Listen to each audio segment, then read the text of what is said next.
What about urban poverty? To count urban poverty, we need to define the poverty lines or definitions we use.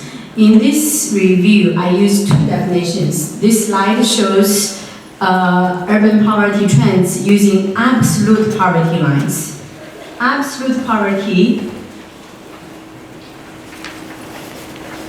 basically is to set a poverty line at a certain dollar amount. And then you can set the poverty line using different methods. One international method that's often used is count for the food and non-food necessities people need to purchase. And that's sometimes referred to as Martin method. Martin Rebellion created this method. The second line we use is the World Bank poverty standard. And then we use two different kinds of Dibao lines. Dibao is the minimum livelihood guarantee in China, supporting the very poor population through a government cash transfer program. So Yunan's Dibao line is much lower than the Beijing Dibao line on average. But this picture basically shows that urban poverty has been declining rapidly since 1988 to 2013. This again draws from data which Professor Li mentioned earlier, China Household Income Project data. So in 1988, urban poverty rate was about 8%, based on 3 of the 4 poverty definitions. By 2013, it's very low, below 2%. Relative poverty, somewhat different picture. So relative poverty sets a poverty line relative to the median, usually, or the average of the society's income levels. So it's, by definition, much higher than the absolute poverty lines. And it changes every year because the average income levels are changing. So we see that overall, compared to the previous slide, relative poverty rates in China are higher, mostly around between 5 and 10%. And by 2013, according to most of the measures, it's around 10 or more, 10%. This very high level is when we set the relative poverty line to be higher, to be at 70% of relative median income, and that's very high. But it's higher even at the lower range, that's much higher than the absolute poverty rates. So now I'm going to use Dibao as one poverty measure. It's actually widely used as a reflection of urban or rural poverty. So in this chart, it shows the urban and rural Dibao lines, how it's changed over time. We can focus on the left side, which is the urban Dibao lines. It has been increasing every year, basically to account for consumer price changes. In this next chart, I add a new set of yellow lines, yellow bars, which is to account for consumer price changes. So you will see that urban Dibao lines were increasing, but the increased pace, once you account for consumer prices, is much slower. It's still increasing. This chart shows the urban and rural Dibao recipients, both in numbers, which is the bars, and then as a percentage of the respective urban and rural populations. These are hukou holders. So focusing on the urban Dibao recipients, which is the blue bar and the blue line, the trend was a rapid increase around peaked around 2002, then it has been declining quite rapidly in recent years. So by 2017, Dibao recipients in urban areas counted for about only 1.5% of the urban population, which is, according to the government's safety net program, this amount of people are in poverty and need assistance. Who are these Dibao recipients? This pie chart shows the urban Dibao recipients. Most of them, 62%, are of working age. They get Dibao. They are in poverty because they cannot find jobs or they are unable to participate actively in the labor market. 22% are children who live in poor families, and 16% are older people. How much do these families get from the DBAO benefits? This chart summarizes 4 different studies using 4 different data sets from 2002 to 2010. The bottom of each bar shows the amount these families on average receive from DBAO transfers. However, they are much smaller compared to the top bars, the shaded areas, which is the amount they need to get, but they are not actually getting. So the gap remains, and the gap remains big. This next chart shows how these DBAO recipient families use the money they actually get. So the effects of receiving DBAO on total family expenditures, which is shown in the first set of 3 bars for 2002, 2007, and 2013. And then we look at how they use the money to boost their expenses on health, education, and uncharacterized expenses. So the boost is big. In the earlier years, by 2013, it was about 2% boost in total family expenditures, but no longer statistically significant.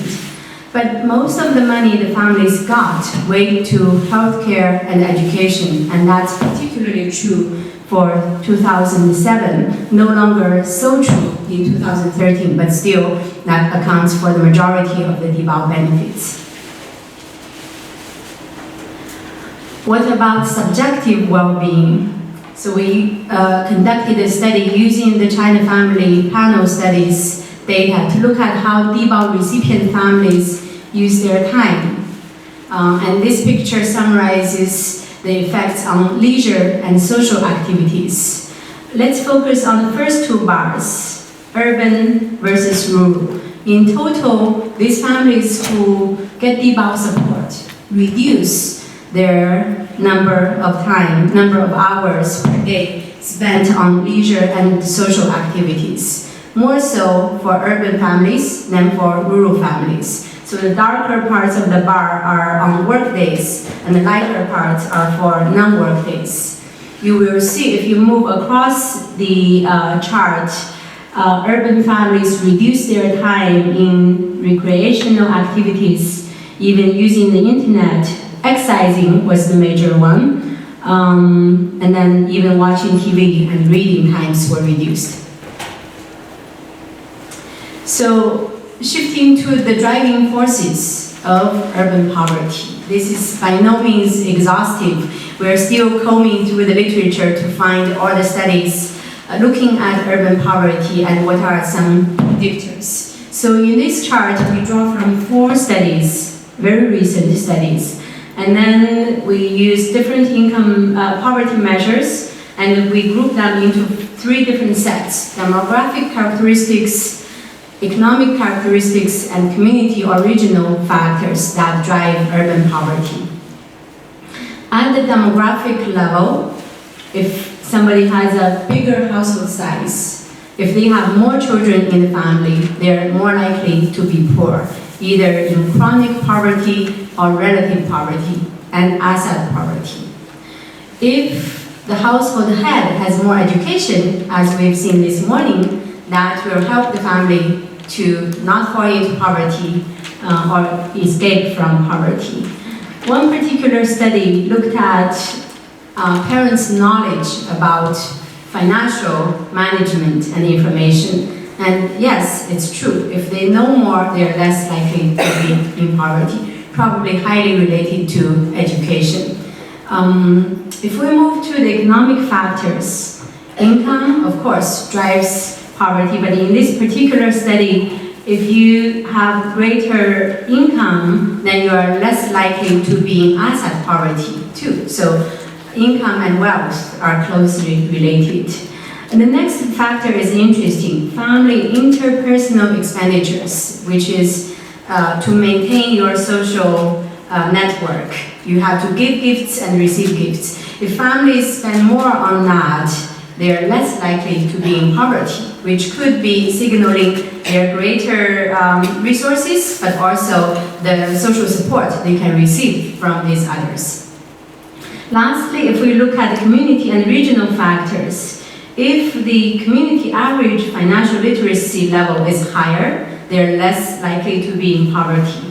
If the regional average income is higher, if they live in a wealthier community or region, then they are less likely to be in poverty as well. But interestingly, if the regional income gap, that is the regional income inequality, is high, then people have a higher likelihood to fall into chronic income poverty.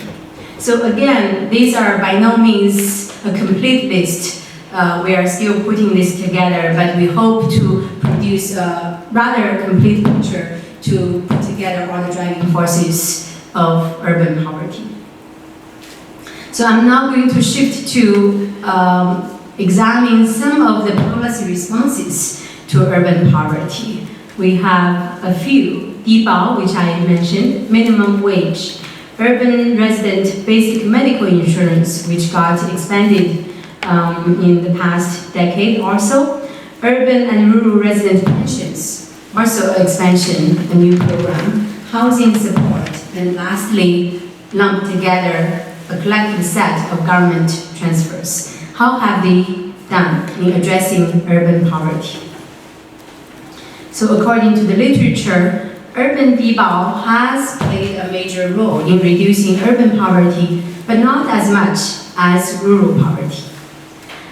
In one of my recent studies, we compared the urban and rural effects of receiving Dibao on people's happiness, life satisfaction, and again, urban Dibao is more demoralizing and stigmatized than rural Dibao. Minimum wage, this is drawn from studies done by Professor Li and his colleagues. Even with stricter enforcement in recent years, minimum wage regulations have likely played a very limited role in lifting the wages of low-earning workers and reducing wage inequality. The urban resident basic medical insurance. So some of you know that previously in the urban areas, only those with a work unit, with an employer, could get medical insurance. But the government launched this new program so that those who are not employed could also get medical insurance, thus the resident in the title. It has had a significant poverty reduction effect, especially for low-income urban families. This one particular study used microdata to estimate the effect size. Participating in this program increased household per capita income growth by about 14%, which is quite big. So we have some worries and concerns about this estimate, but it's a major effect found in literature. In terms of urban and rural resident pensions program, so again, the rural residents and urban residents who didn't have an employer used to have no pension coverage. During the Hu era, this program was created, institutionalized, and expanded. So this program helped reduce income poverty, but only, again, to a very small extent. One estimate showed about 8% reduction for older adults. This includes both urban and rural residents. This study also looked at how participating in this program affects health and mental health. And it's also a positive, it's actually a non-significant finding. So those income gains have not translated into health and mental health gains. Housing, we've talked quite a bit about. Professor Wang just made a presentation focusing on housing. Here I listed different kinds of housing support programs, but the bottom line from the literature shows these programs help solve poverty of low and middle income urban residents, but again, only serving a few people and to a limited extent. Lastly, a set of literature looked at the collective body of garment transfers combined and examined how they are working to address urban poverty. So one study found significant effect of poverty alleviation for low-income households once a family could combine Dibao, minimum wage, and these other programs. That's for a select set of the poor families. There's some evidence of government transfers, most importantly Dibao and minimum wage, probably could negatively affect labor supply in urban China. That is, people may choose to receive the benefits instead of participating in the labor force and earn a living. So how do we move from what we know so far, serving in the field, to go forward in addressing urban poverty? I think the first point is we need to do more research about urban poverty. It's being minimized in the national dialogue, in the policy debates, because right now the focus of the Chinese government is to eradicate rural poverty by next year. But urban poverty persists and is multifaceted, as we've seen a little bit today. So more research needs to be done on this topic. Dibao has become very marginal, but it is China's main safety net program. And as poverty persists, it will need to play a more important role, and that needs to be looked at, especially the social aspect of the outcomes, as well as family consumption. Health insurance expansions helped, resident pensions also helped, but to a less extent. So how can these programs continue their expansion since the establishment? That remains to be a challenge. There were a lot of early discussions, but now that discussion about how to embolden these programs have been paused for a few years. So these programs need to be examined and also be put back into the policy debates. Minimum wage is a very useful policy tool, but it has a limited scope, especially not reaching the informal sector, which is growing. So it also needs to be discussed and examined in the shifting employment patterns in this new age. And lastly, so far, we don't have a lot of evidence linking education support with urban poverty. And we know education in China in general, but also within urban China, has growing inequality within this system. So what about future generations who need a human capital investment so that they can escape poverty moving forward? Thank you.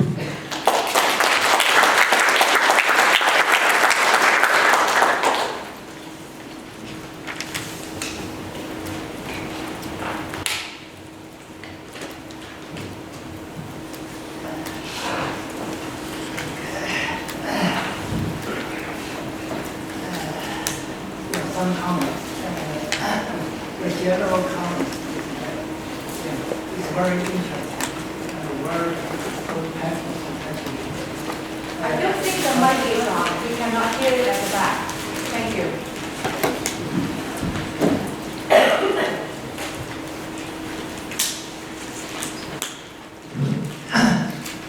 My general comment is that it is a very good pack potentially because not finished.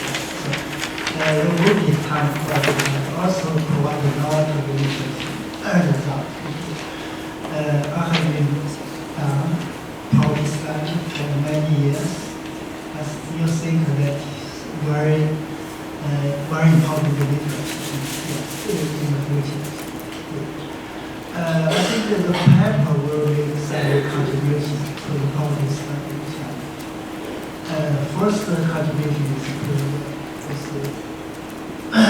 study on the urban poverty in China, because not many literatures on the urban poverty in China at the current time.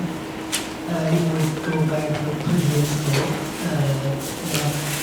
study because at the end of the last century, we got several enterprise on the transformations, the works on the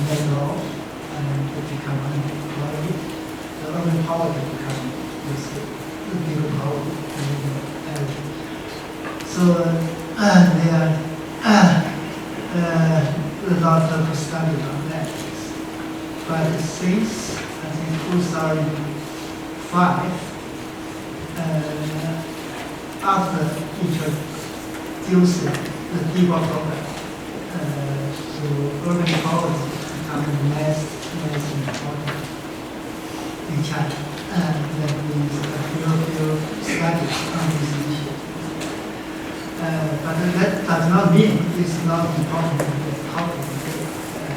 So change the pattern just re-emphasize the importance of urban poverty in China. Also provide, I think, a lot of information. The first chart was different outline, and then it changed in the poverty incidence to urban areas. The findings is interesting. Whatever the poverty measure in use, you will get the decline in the poverty reduction.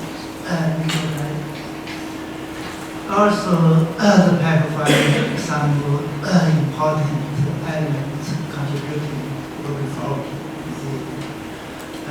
Some is like regional disparity will increase the poverty.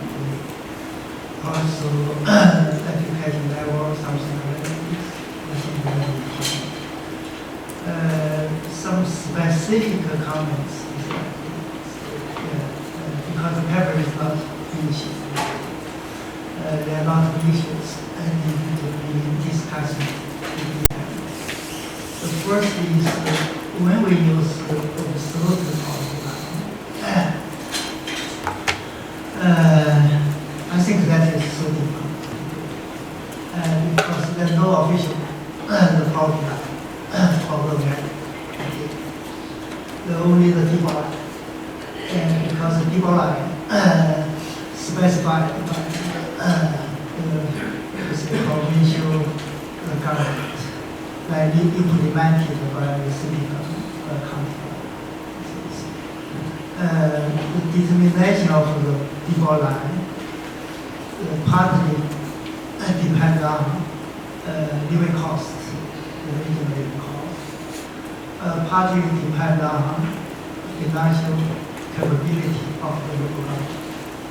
Because if they set up too high the DEBA line, they have more responsibility to support the poor people. So that means for some poor region, they just want to set up. It's lower the DEBA line and trying to reduce the national burdens. So that means that no absolute poverty designed by the government. That means if we want to do the study on absolute poverty line, try to define some of the poverty lines. One problem is the poverty line for urban areas is the regional difference in the living cost. Because there are no very reliable data on the living cost across the province, across the city. That is one problem. Another is that the housing, the cost will be included or not in the poverty, because the housing cost account for 20%, even 30% of the household without their own house, the housing. That means is the urban people having their own house and not there will be a difference of that.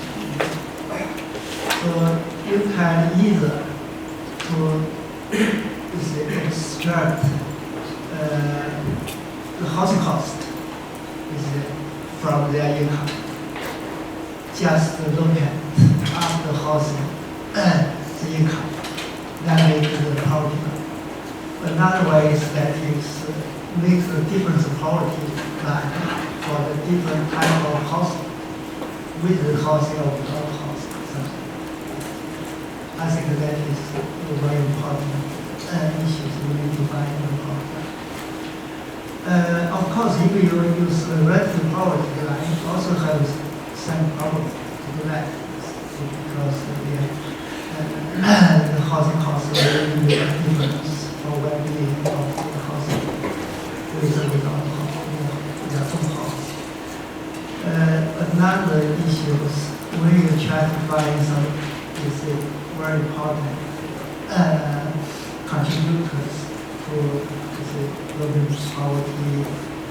Why some households more likely fall into poverty? Some elements maybe in economic terms, if you're talking not negative or endogenous, something like that. The parents' financial knowledge is really endogenous, the variable.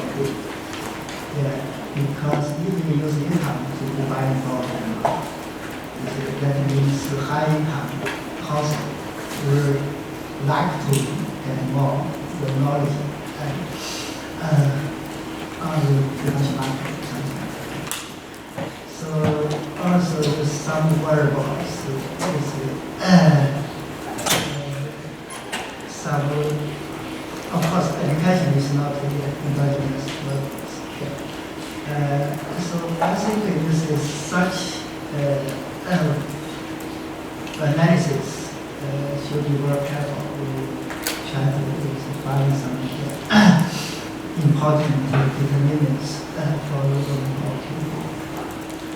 Also the default, the problem, we just mentioned the default of the marginal rule in the reducing the poverty. That word depends on the accuracy, the targeting accuracy of the default program. So if so we suppose when we consider impact of the default, we should consider is the targeting errors. What is important targeting error in the evaluation of the impact? So, for example, yeah, we just published a paper last year, just focusing on the default program in the rural area and look at the targeting accuracy of these. We found that if you just use income to define the poverty, that means some poor household defined by the income measures.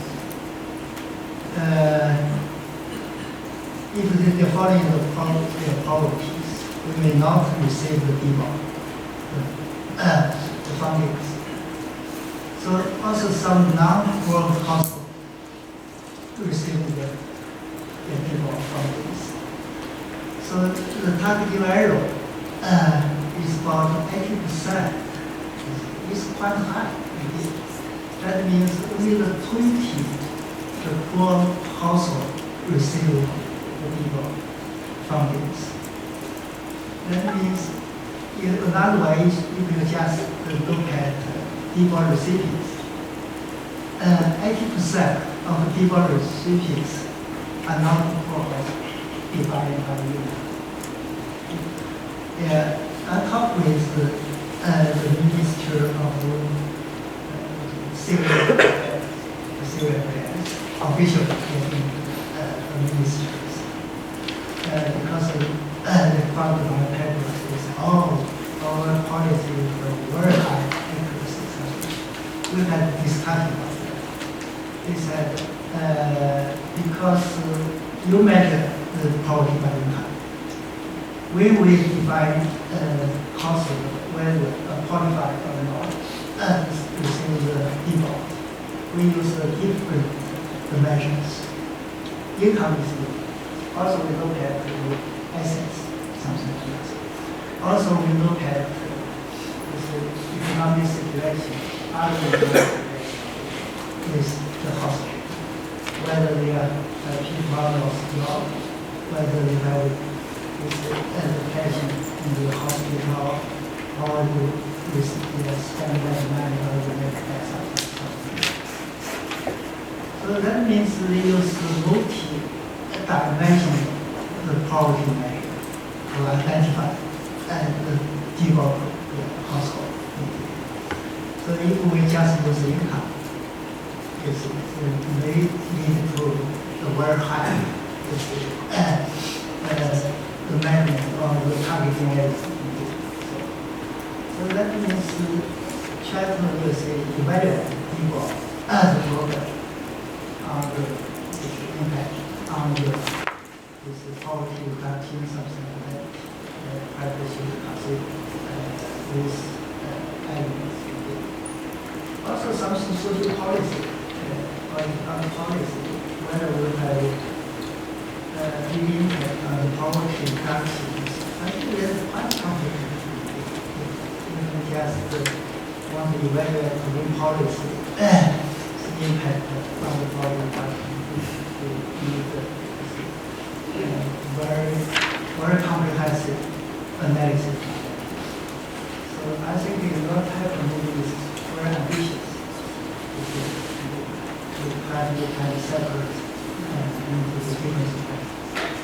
Okay. Thank you very much.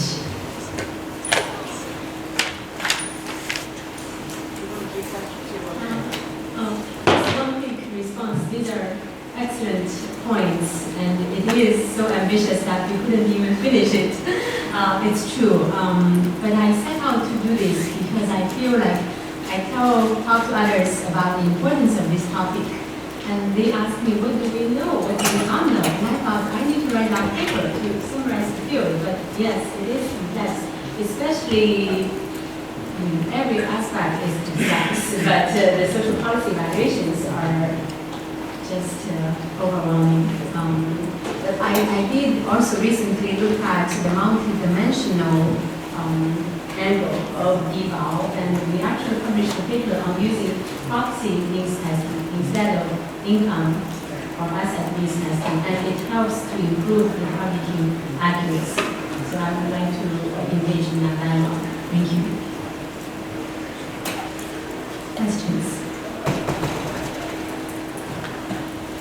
So I have a question. Actually, I have two questions for you. I haven't read the work on the different ways of targeting people.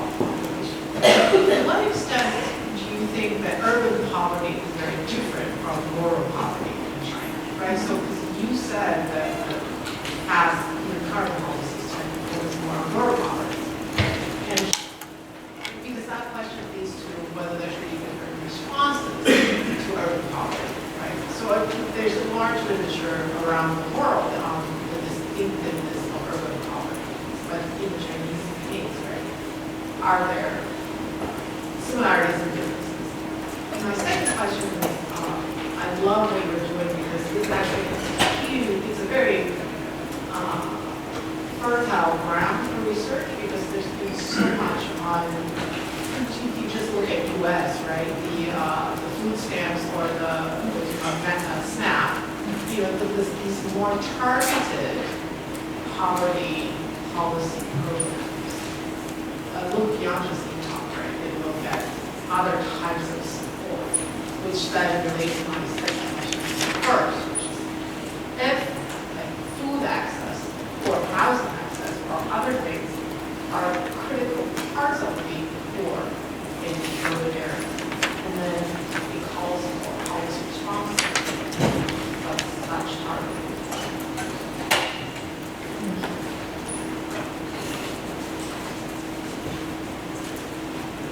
Thank you, Professor, for your presentation. It's really a great summary of the information. And there's a point I'm particularly curious about. It's the asset dimension of the poverty. Do you want to share a little bit more about it? For example, does will people hold any kind of asset? If so, what kind of asset they're holding and kind of what volume? Thank you.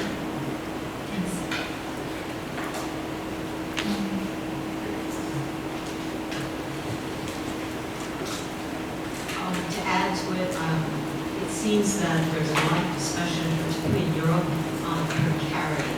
So the question is not the absolute and relative quality at one point in time, but the likelihood over a certain period of time to become poor.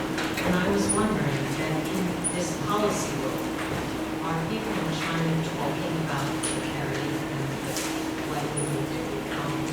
When I've seen the estimates that other explorers, we usually use, when I've been working in Hong Kong, 50% of the median for the area. So we capture some original, but again, it's at one point. And so I know that he has been trying to think about what puts people in the U.S. We've done 150% of the poverty line.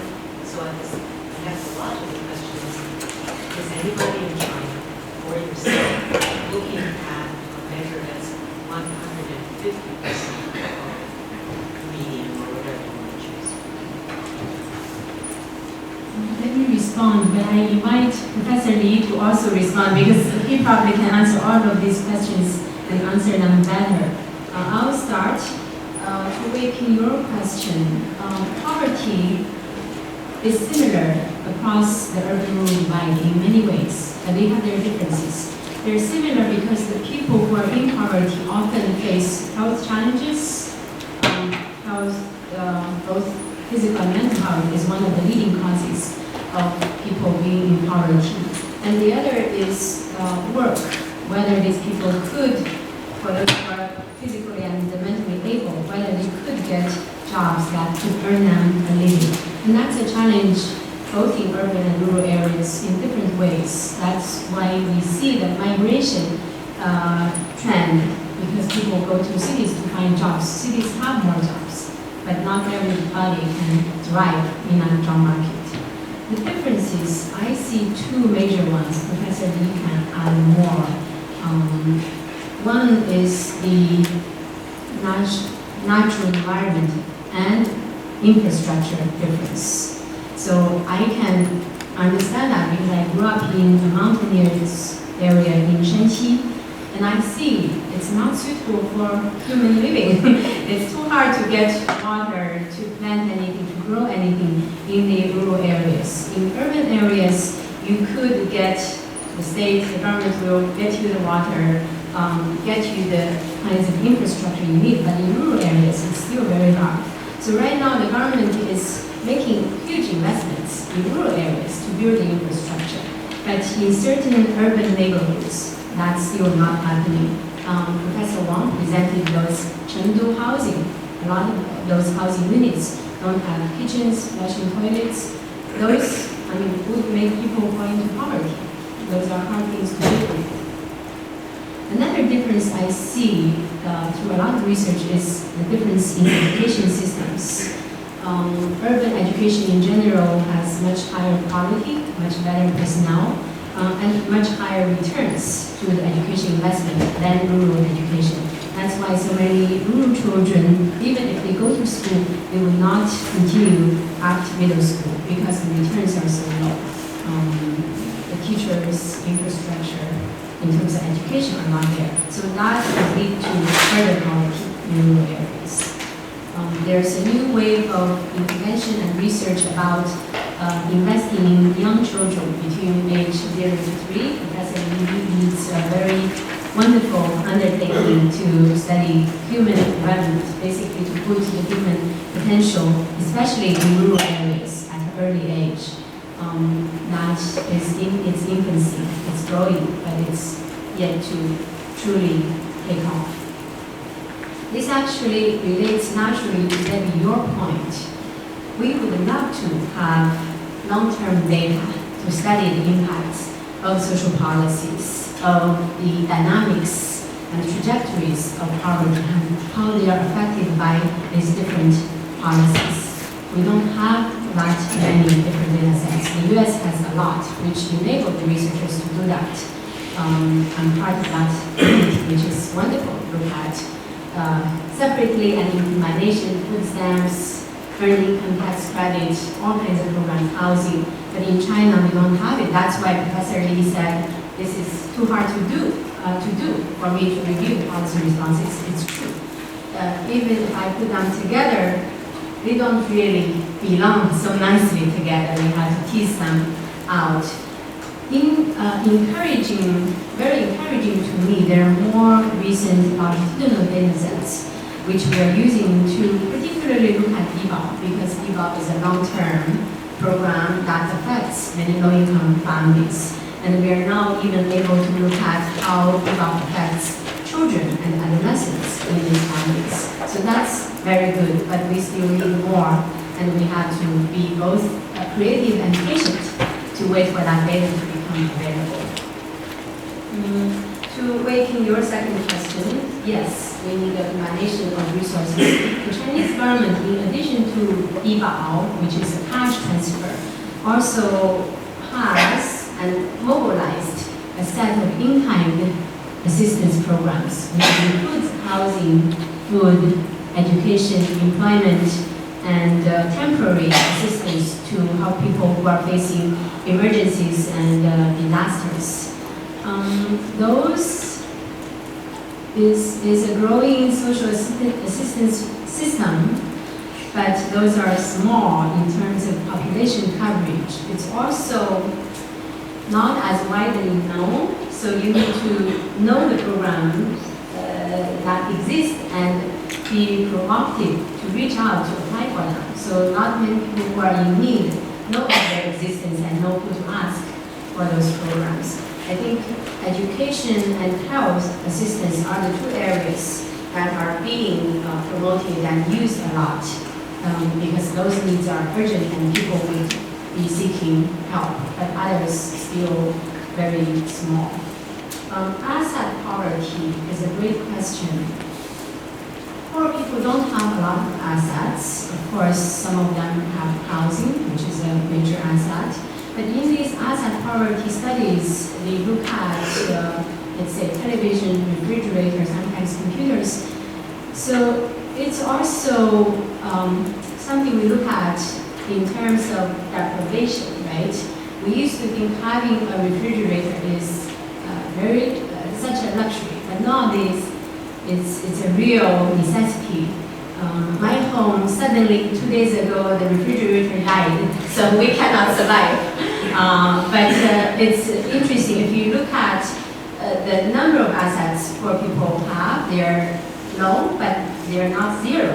But if you look at what they are, it's not the major kind of assets.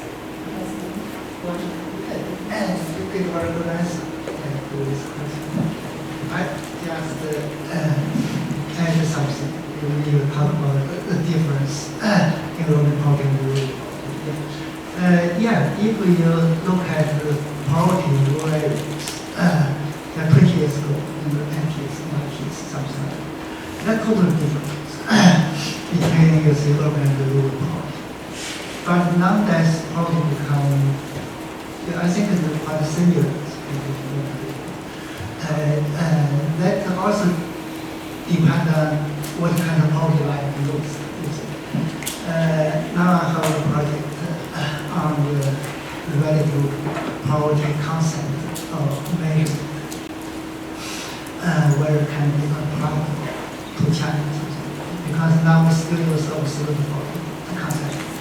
So we will use the relative poverty concept after 2020.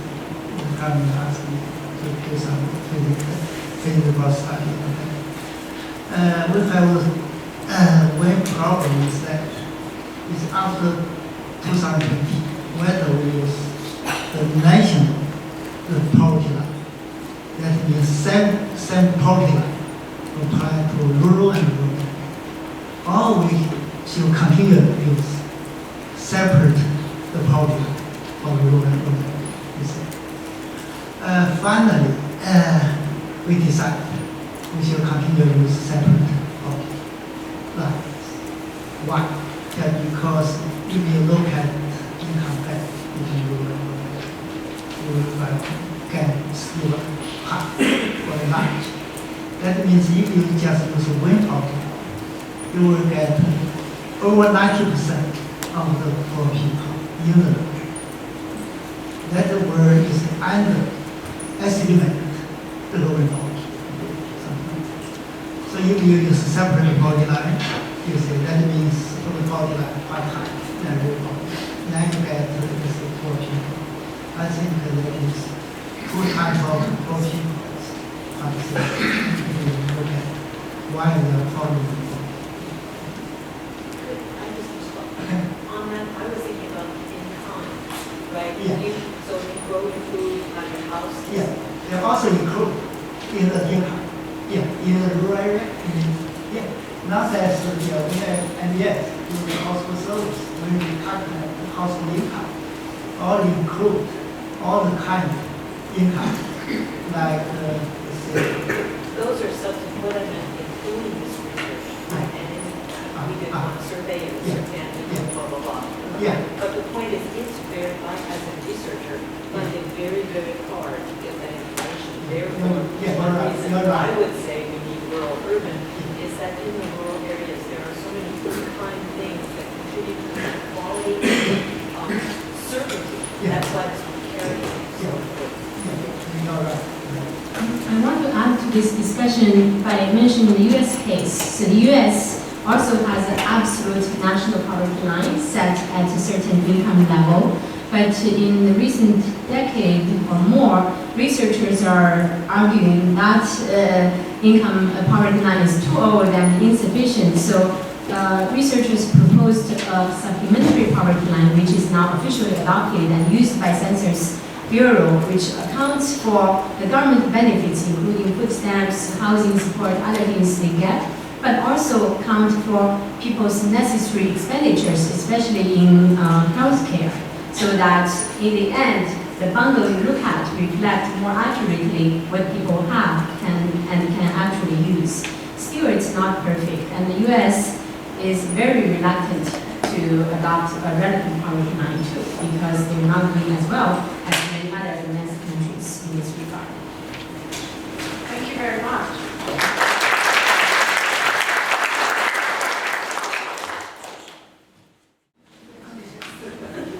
So now let's welcome our next speaker, Professor Peilei from Michigan State University.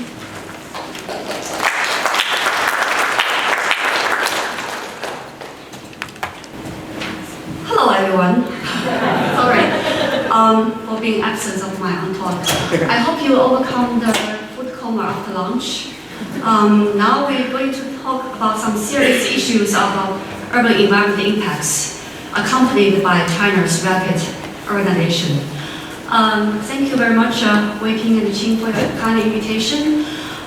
When Weiping suggested I talk about urban environment problems in China, so I was thinking, like, what kind of topic should I highlight? Then finally, I identified these three major issues, which probably the first one, everyone is very concerned, air pollution. It's the most probably severe environment impacts of China's urbanization, and also got lots of media attention as well as public debate. Heat island is probably less well known, but however, I want to also highlight its importance because we are living in a changing global climate, and every year we're getting hotter and hotter global-wide. So it's not only issue for China, but also worldwide issues. In green space, it seems interesting to bring this aspect because green space actually could be a very good tool to alleviate the two problems, air pollution and heat island here. So with this, I would like to actually start with some acknowledgement with basically my funding agencies for two of the projects, and as well as one ADB project and some other funding agencies here. I would like to first mention the first project by NASA, looks at China's urbanization, its sustainability on the future climate change. Some of you probably will recognize this picture.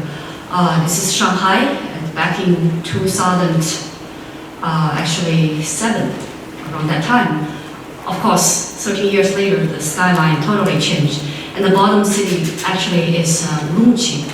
I don't know how many of you have been to there, but this is just showing an example, actually, rapid urbanization basically across the country. And then the other project is basically looking at Southeast, East and North Asia of urbanization and sustainability, transitional economies. So for this, expanded the geographic scope to the north as well to the south. However, China is still the centerpiece. And with the experience of comparing China to other transitional economies, I feel it can provide a useful comparative perspective. So this is basically a theoretical framework for putting all this together. And you can see urbanization and sustainability in the middle, and the impacts on urban land use and land cover change, environment, which including green space, air pollution, urban heat island. And then drivers, not only the physical driver, but also socio-economic driver. And this change is accompanied by both the nature system and human system change.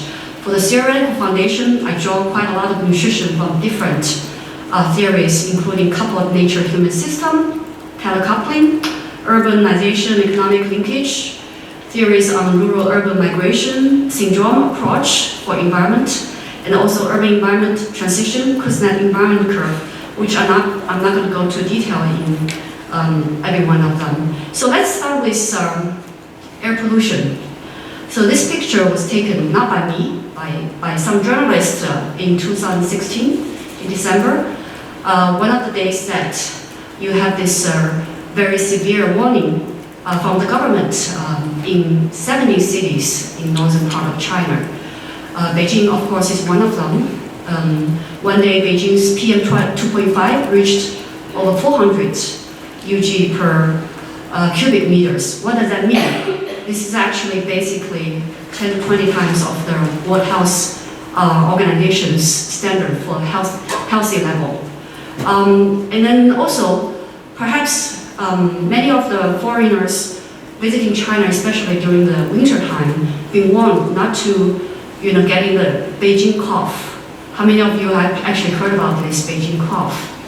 Yeah, many of you. So this is basically a description of foreigners getting, throat itchiness and coughing because they're not accustomed to the city air in China due to the smog events.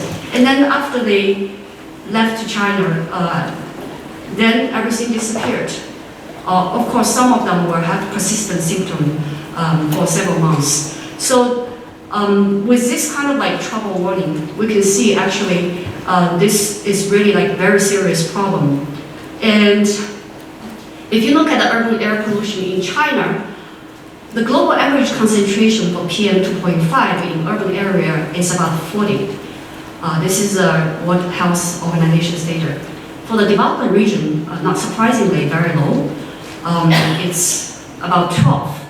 And developing regions is high, 45. And particularly in Asia, Western Asia and East Asia is quite high. And what is the China situation in this picture? China is even higher, 51 UG per cubic meters. And this is for urban area. And in the 500 most polluted cities worldwide in 2016, 283 are Chinese cities. And another big country that contributing to this list is India. And in the 100 most polluted cities, 56 of them are Chinese cities. So obviously, there's a severe public health impacts. Worldwide, 3 to 7 million deaths per year caused by urban air pollutions and killing more people than AIDS, malaria, breast cancer, and tuberculosis. For China, this annual death rate is about 1.2 to 2 million. That's a little outdated data. But you can see that the severe consequences, not talking about other like mortality, rather than mortality data, other kind of impacts. And then here is a table basically showing you who are the most polluted cities according to WHO's data. With this, obviously, air quality monitoring become an issue. And air quality standard in China, traditionally, if you look at the statistic yearbooks in China, it's usually been based on SO2, NO2, and PM10. And however, since 2013, 3 other indexes has been included to calculating the AQI, which is CO, PM2.5, and ozone, the O3. So with this, you can actually see, sorry, this is in Chinese, but actually several standard of China is basically quite to the international standard. Okay. So if you take a look about dynamics and drivers of urban air pollution in China, based on the literature, spatially, the most polluted region you can guess is China's densely populated eastern region, particularly the central, particularly the eastern northern part of the Huabei district, also including industrializing central regions. And with northeast corridor near, and also from Shanghai to northern Beijing, particularly intense. Okay? There was quite a lot of paper touching upon this spatial pattern. In terms of temporal dynamics, looking at from 1970s until currently, you can see there's a changing from black smoke from stacks of many industrial facilities to 1980s. In many southern cities, serious acid rain pollution in the 1980s. And then to the 1990s, air pollution due to NOx, carbon monoxide, and also photochemical smoke. Looking at drivers, of course, the driving factors for urban air pollution are particularly complicated. But major drivers including meteorological conditions, industrial facilities, agricultural facilities, and biogenic emission for PM2.5. So here basically is a graph that my team is extracting based on satellite image, looking at particularly PM2.5 and NO2. Even though the state official statistics starting from 2013, but however, based on satellite imageries, we actually can get earlier data. I didn't really put things for after 2013 here because there's an issue of matching the standard from satellite imageries derived data to the official statistic data. However, they're not that much different. The gap is not so different. So you can see that there's an overall increasing trend for air pollution measured by PM2.5 and NO2. Particularly the top line there is Beijing. So Beijing is having a significant high level than the rest, and the gap has been increasing so far until 2013. Okay, and the second group of cities are Nanjing, Hangzhou, Chongqing, and Shanghai. Gradually increased their concentration level of PM2.5 in the middle range. And then you have the cities of arid and semi-arid region, like Huahat, Lanzhou, and Urumqi, as well as Shenzhen, have an overall stable trend, except for Lanzhou, who experienced an increasing concentration level from 2009. I only selected 9 cities here, so obviously there's some sample bias. But however, you can kind of get a sense what is the overall trend and regional differentiation. If you take a look of NO2 concentration, now one city is really jumping out of the picture, which is basically Shanghai took the conspicuous leadership instead of Beijing. Why that's the case? If you consider about the drivers for these 2 different kind of air pollutants, you might get some hints, but we didn't really go deeper into look at the driving factors. And the dynamics of the city is similar to that of PM2.5. How does urban green space affect air pollution? So we did analysis for Nanjing and see because people perceive green space will have some kind of alleviation effect. However, by how much and when does it be effective? So the hypothesis is green vegetation had a potential to reduce PM2.5 concentration.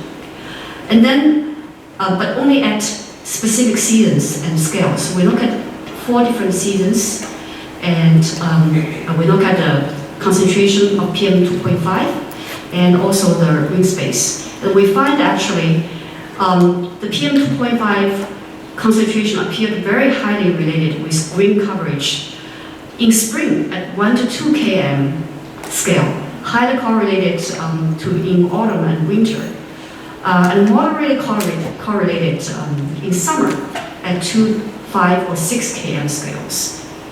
However, when the concentration level is above certain range, in this case it's 75, then there's no significant correlation between green cover and PM2.5 concentration. So this means what?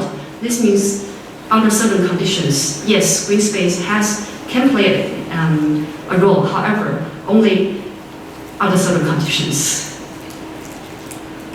And now, let's talk a little bit different issue, urban heat island. Now we feel the summer is getting hotter and hotter, even in Michigan. 2 days ago, we feel so hot and humid. It's like summer come again. And this is a picture of Nanjing, and you can see that the city center is really like impervious cover, which lots of vertical development, which can contribute to this urban heat island.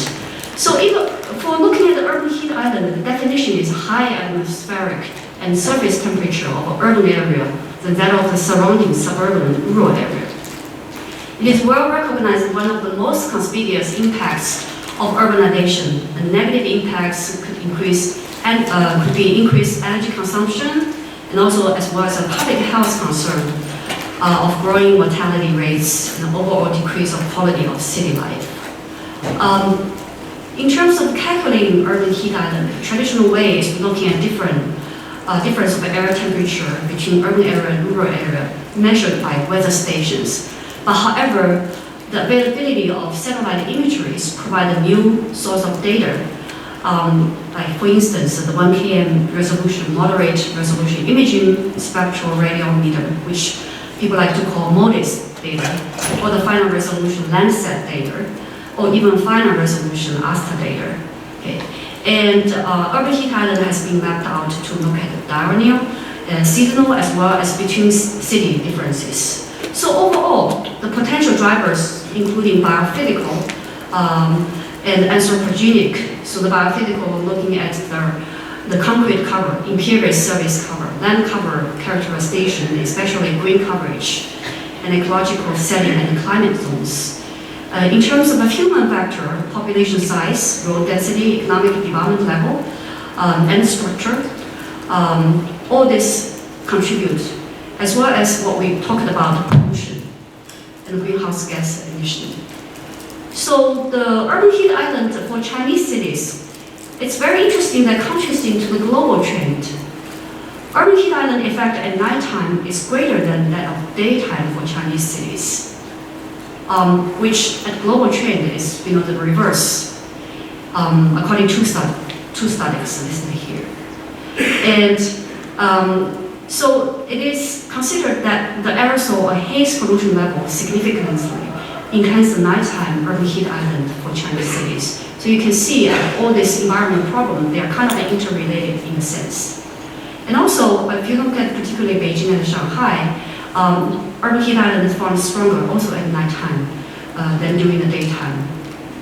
And winter and summer is also different. Stronger in winter and summer for Shanghai and Beijing, different from other Chinese cities. So you can see at different level, urban heat island is actually quite complicated phenomena to generalize, either at global level or for Chinese city, or even among Chinese cities. So for our past research, we took a look about urban heat island in Shanghai, and between 2000 and 2008, look at the change of urban heat island pattern as well as the driving factors. So as you can see here, it is really there's a change of intensity at the urban core. So there's a spread of heat island effects. However, intensity seems to decrease. And the leading factors contributing to urban thermal environment are land surface modification, landscape configuration, and anthropogenic heating release. And we updated this change looking at both backward in time as well as forward to update to current by using more satellite imagery data, so 1980s, 90s, 2000s, and 2010.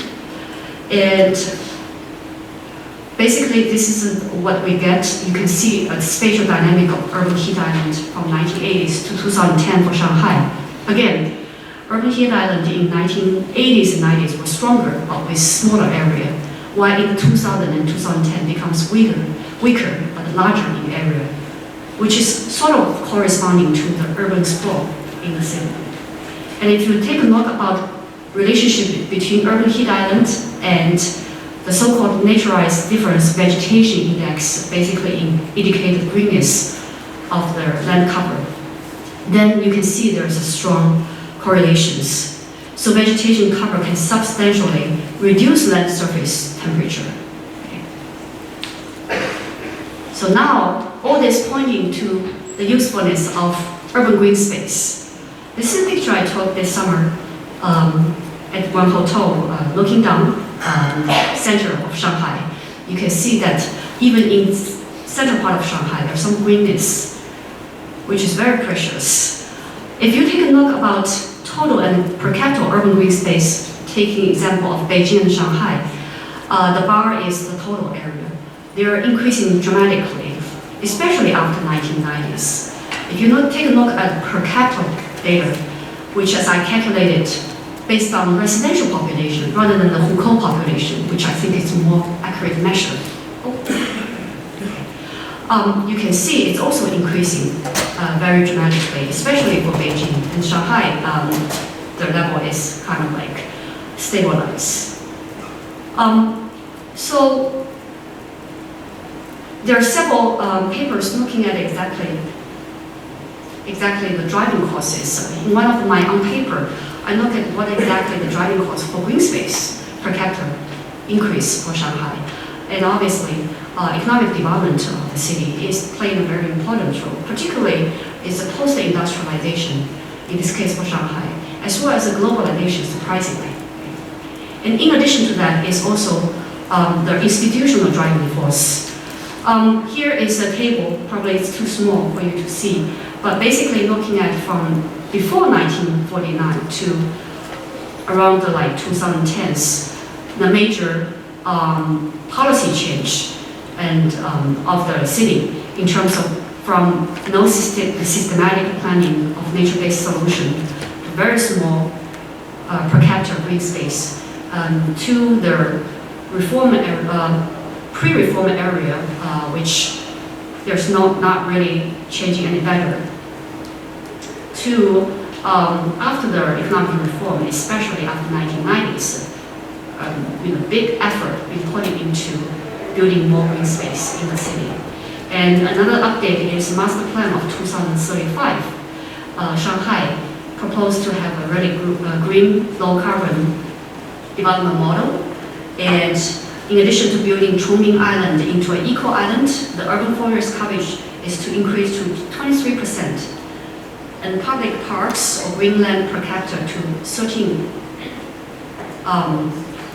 square meters. And then also PM 2.5 concentration level control under 25. It's quite ambitious scope. Another interesting thing is they actually try to control the population to less than 25 million, which now they already have 23.5 million. I don't know why this.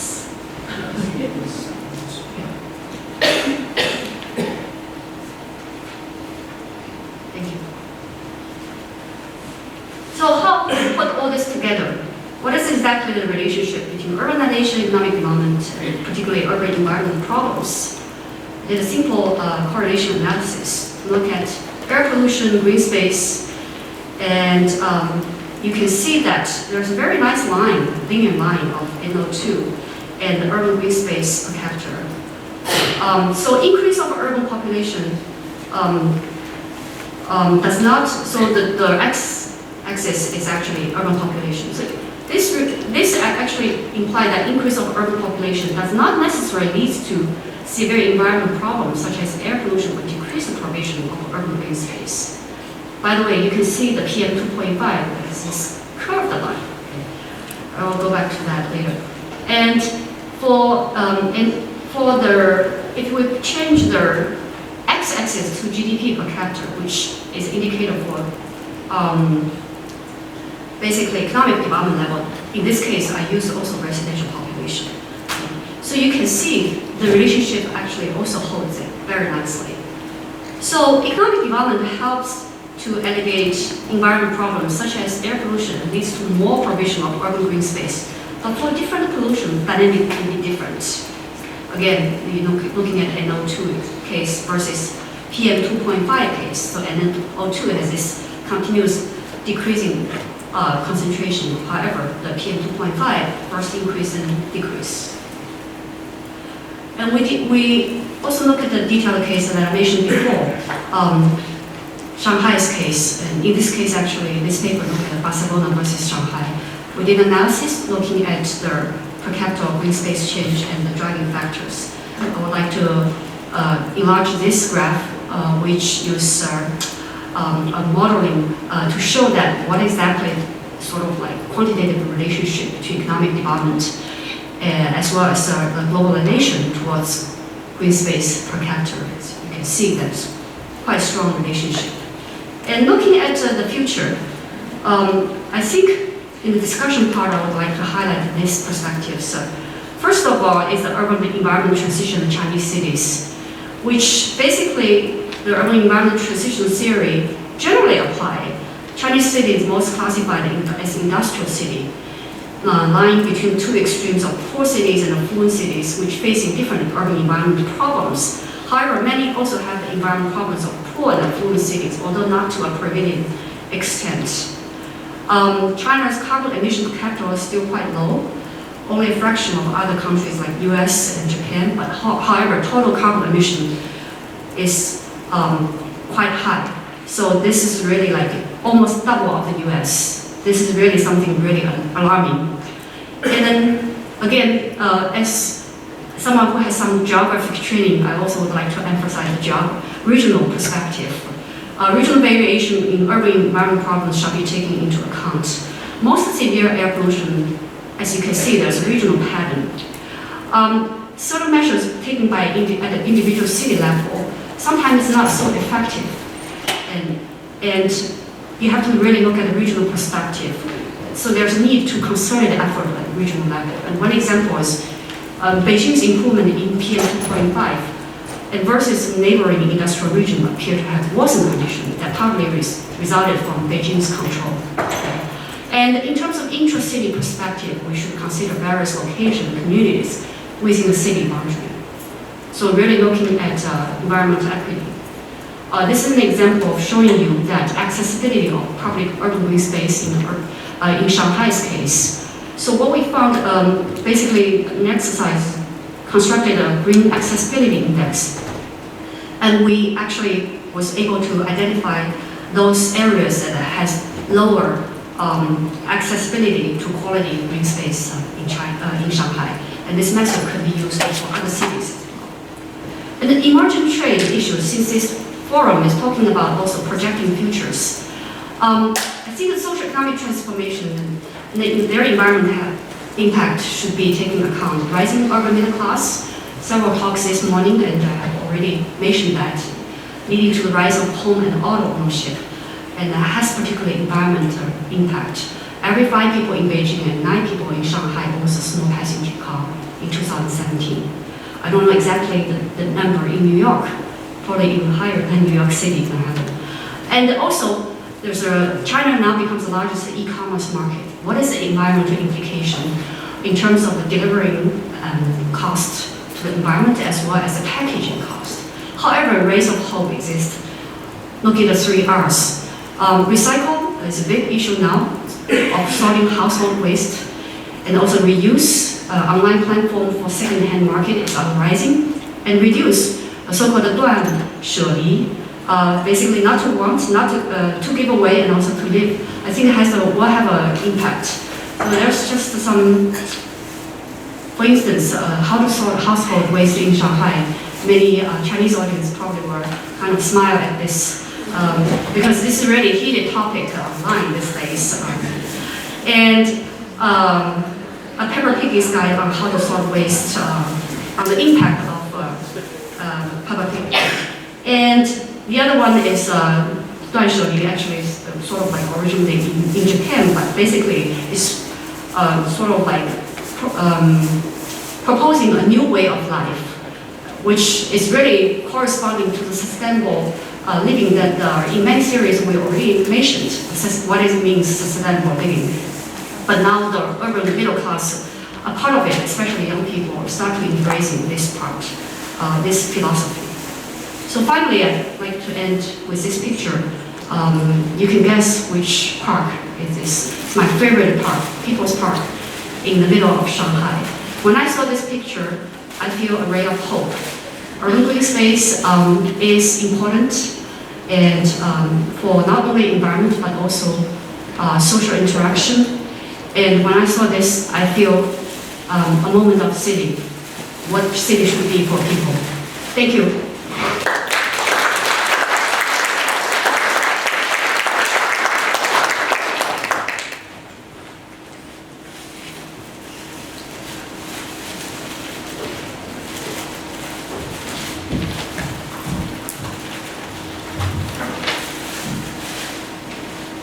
Thanks, Peilei. When I get back to Berkeley, I'll be telling my graduate students and young trainees not to snack on almonds before surveys discuss it. That's my great, such extraordinary work, and so many of us, I think, are dependent on the kind of advances that your work represents. And in fact, we've heard plenty of times in this morning's sessions our increasing interest and in fact dependence on the kind of data that are coming out of Professor Fan's lab and those like hers. We heard about an interest in remote sensing demolitions, in night light, in establishing a kind of fingerprint for in situ urbanization, for housing development, for gentrification.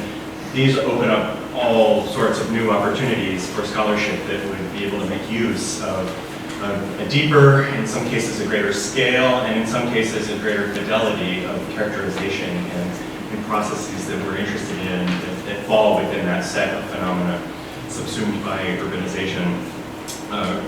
So quite remarkable how Professor Fan's field is kind of extending and having implications, deep into disciplines, including political science and sociology and economics, and certainly in my area, which is public health and epidemiology. A couple comments on reasons to view these contributions as particularly essential to the kinds of analyses we'd like to carry out on the impacts of urbanization, the social impacts. I'm thinking about in my world the impacts on health. Many of the health endpoints, the health concerns that Professor Fan raised in her talk that stem from environmental exposures have these very long kind of chronic etiologies. We won't see the health impacts of those environmental experiences, those environmental exposures, for many years, in some cases decades after those exposures are actually felt, especially by those populations who may be left out of the healthcare system and for which we may never fully understand what led to, say, a fatal outcome. These sorts of long lag times in health are also ways of understanding the economic and other agricultural or other implications of environmental changes. So long before we'll establish the changes in agricultural productivity that might come from ozone damage of crop foliage, long before we'll understand how environmental changes are influencing tourism marketplaces, we'll be able to measure and characterize the environmental harms themselves. And so what I view as a particular strength of the kind of class of technologies that Professor Fan brings to the table, it's being able to establish those early warning signs of societal harm, even when we can't demonstrate that harm in terms of the economic implications, in terms of the health, the adverse health effects that are sure to follow.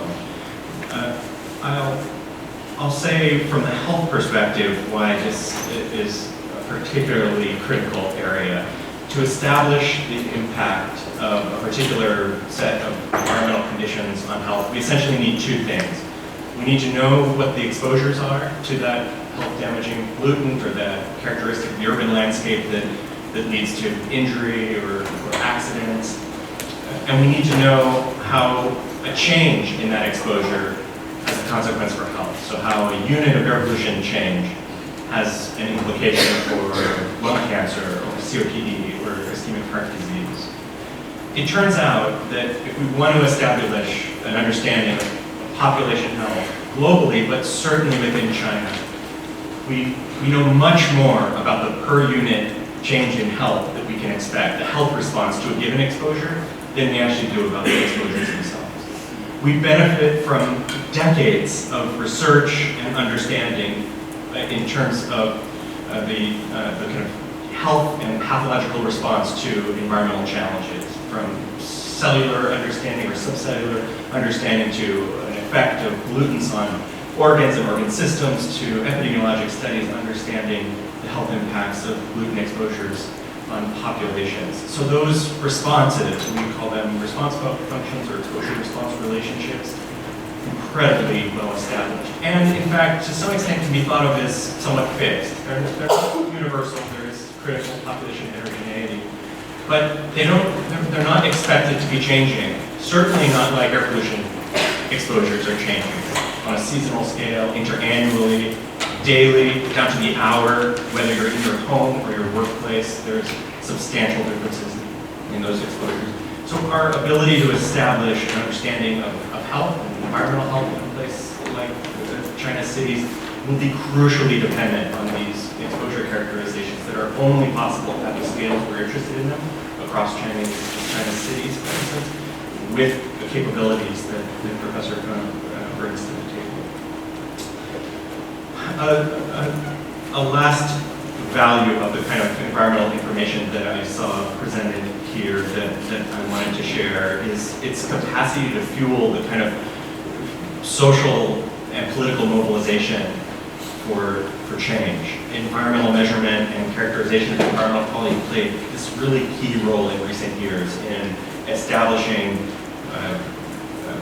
and shifting political will to create and implement and sustain successful policy for improving environmental quality. And this, to some extent, it's always been what we can measure, that we can act upon, that we can regulate. But I think the moment we're in the second decade of the century, is one where the capacity of that information distributed freely and circulated widely through communications technologies has an incredible potential to shift the environmental advocacy, the environmental policymaking space, and the ability for us to take environmental action. And I think, as many of you, along with me, witnessed the winter 2010-2011 experience in Beijing, with hourly air quality data being released for the first time by both the Chinese government and the U.S. Embassy.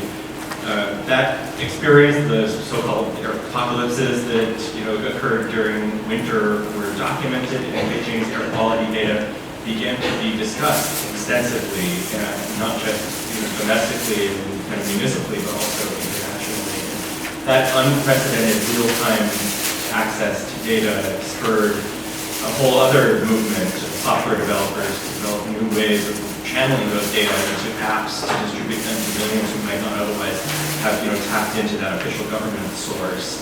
The citizens of Beijing certainly, but I think around the world. I was living in Atlanta at the time, and it was a moment that was lived in cities with major air pollution problems around the world, in part because of that experience of the citizens of Beijing being able to feel the air pollution problem in new and very immediately accessible and in part data-driven ways.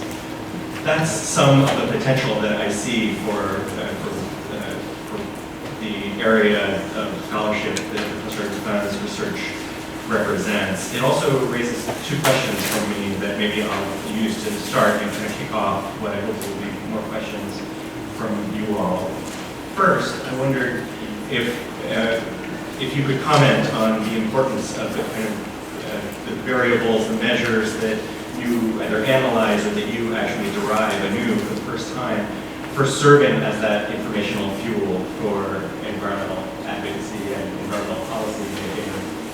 To what extent is the future of environmental health in China, or environmental quality in China, is going to depend on our resolving many of the unfinished matters in the kind of technological landscape in which you work. And then the second question is what the future holds in the spirit that you mentioned of projected futures of our meeting today.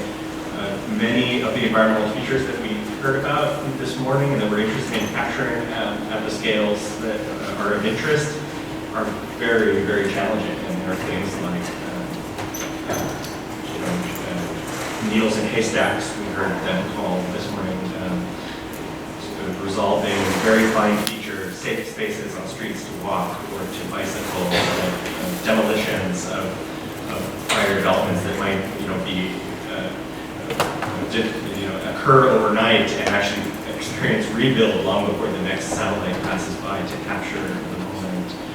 Thinking about green space and the way that rooftop green space or parklets are kind of shaping the urban green space landscape in ways that depart from the central parks or people parks of cities. So what does the future hold in capturing those detailed urban features that we all might benefit from deeper understanding?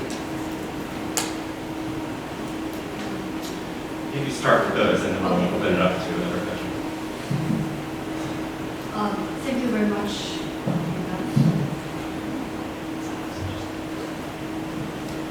Thank you very much, Justin, for this very constructive comments. And I will briefly respond to your comments and questions. First of all, the big data inquiries. I agree that now we are really living in such an overwhelming age that have this big data and how to best use for our advantage to be able to bring more meaningful results. Data is one issue, and then how do you exactly extract useful information to feed into the right channel. I think a good scholarship to work on those issues will be critical to increase our general knowledge to push the frontier. And pretty much definitely agree with that. In terms of second point about social political mobilization from data diffusion, and I quite agree with that in our network society nowadays, because of the prevalence of internet as well as cell phones, especially in China, this trend has been growing very, very fast, and probably the speed is unprecedented, more than any other country in the world. And all this is related to, in terms of information sharing, and at one end, and then the other end is information sensors at the other end. So how do you exactly balance out, if you are a decision maker, how do you balance out? And obviously, in the past, as we can see from the air pollution example, there has been benefits from this information diffusion, for instance, of the U.S. Embassy releasing data on PM2.5 to now to development of several apps on your phone or some other mobile phones to be able to check what is the PM raw data for almost all the cities. And many Chinese people actually install that apps on their phones. And so this is really some very positive change.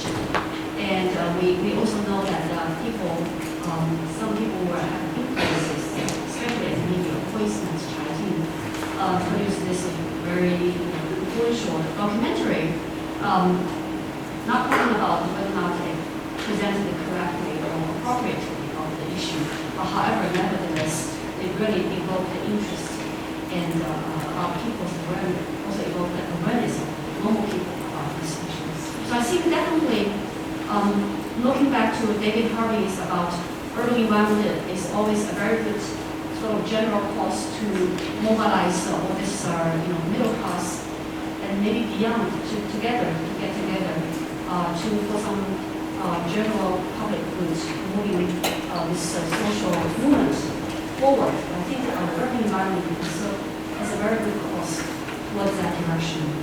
And in terms of your two questions, one is about the measurement derived from all this data. Actually, I do not take credit for all these measurements because lots of scholars have used and derived those variables. I'm just using the existing method, and sometimes I combine them together, creating new indexes to my research. So nothing is really like new, especially at the elementary level. But then there's a creative way to put all this existing data or indices together to investigate the problems that we are interested in. So I encourage our graduate students, you're most creative generation here. So you have like, you should take advantage of all this data available and all this method available to really think about the creative usage of those. In terms of the future holds, what are the future trends? Personally, I think I have emphasized again the internet, the networks, the virtual space, how important that to even for the environment, urban environment problems, and how we resolve it, how do we mobilize citizens, and how do we incorporate citizen science. We have this crowdsourcing that be able to take in data, not only from satellite images, but also from average citizens, grad students, and normal residents that already contribute to global database. For instance, I know like eBird database, basically taking, people upload images about the bird species they see and identification, and also in the time and date. So that has been, such kind of database is very useful for research. I would think that in future this would be going further and further. So we will have more and more such as citizen-based data that can be to our usage. And the other thing is, I think in terms of green space, we still have a lot of things to do with green space. Green space is something like related to sort of middle level of urban development. However, even in US cities, there's an issue about, what you call, there's a terminology of green gentrification. Basically, when you have a good green space in the city, like around Central Park area, then you have increasing property price become unaffordable for people. And what exactly is the solution to this problem? I lived in Taipei for 6 months. I've seen a very good strategy is to using the school, elementary schools space to open to the public, so public can actually using that. They also have a hierarchical system of green space design. So I would think that something also creative strategy. When you support it will be green enough for the social equity issue. So when you design green space, you shouldn't really just think about the environmental impact, but also what is the implication, what is relevant market, and how do you sort of ensure the environmental activity is managed. Thank you. Cool. Then another question.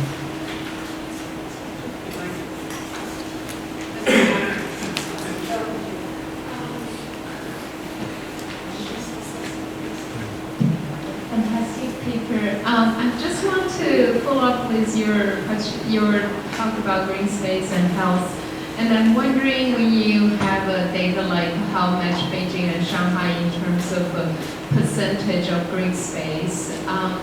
The problem of that is there's configuration of green space and where the green space actually are, right? It's much easier to have huge suburban areas which nobody can get to cover the green space, which become part of the stats, and like Chongming Island, the lovely green space, but it's 2 hours from Shanghai. So I'm just curious whether to what extent your method could incorporating these measures, how not just accessibility, what are the good like size and how integrating with the neighborhood. And I maybe just want to add one more thing. around the people, and also these green spaces are urban animal places, so, and these are also affecting the environment, you know, like rabbits and squirrels, so stuff like that. So, or even more precious species. But mostly it's the configuration of green space, how you do that. Great, thank you. I need a mic, otherwise you might not hear me. Oh, you are already. Thank you very much for an informative paper.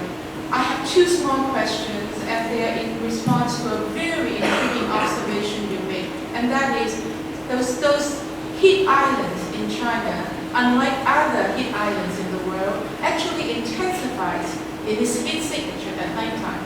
So my two questions are, number one, are there other heat islands around the world that show similar anomaly? Number two, in your opinion, what might have contributed to this quite extraordinary intensification of the heat signature at nighttime? So I will quickly respond to first Joey's question about where these green spaces are and accessibility. Actually, in the paper that I mentioned very briefly, Shanghai's case, that exactly did that kind of work.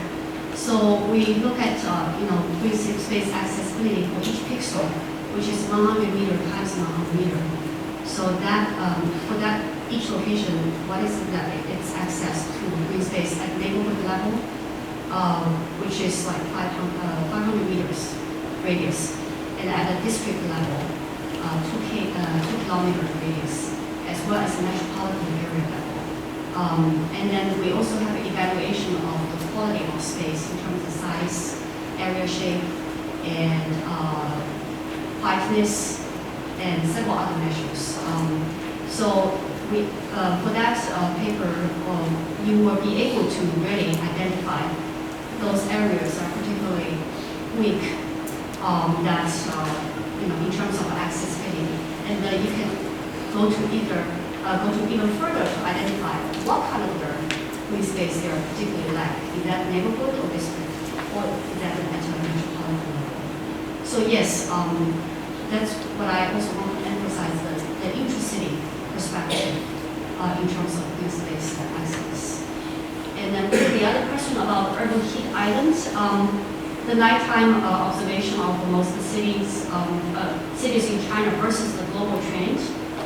This is two papers that I read about that they have this kind of a discovery that Chinese city are in contrast to trend to the global trend. I do not recall they said like in any other places that have maybe there is some other cases, but I do not recall that in their paper mentioned that. And also in their paper they mentioned that the potential cause is the haze, the air pollution at nighttime, which leading to the Chinese cities to have more severe nighttime urban heat islands. So that's why I want to emphasize that it's really interrelated, one problem with the other problem. So air pollution is one of the bigger causes for that phenomenon. I have a question about the optimism that I hear. Internet is a space, there's a free commons and the citizen scientist. The question is, do you think there's more opportunity? It sounds as if you're saying there's more opportunity for this kind of activism in China than there is in the United States. Seriously, I was just wondering if that is a totally bizarre reading of your optimism versus my pessimism.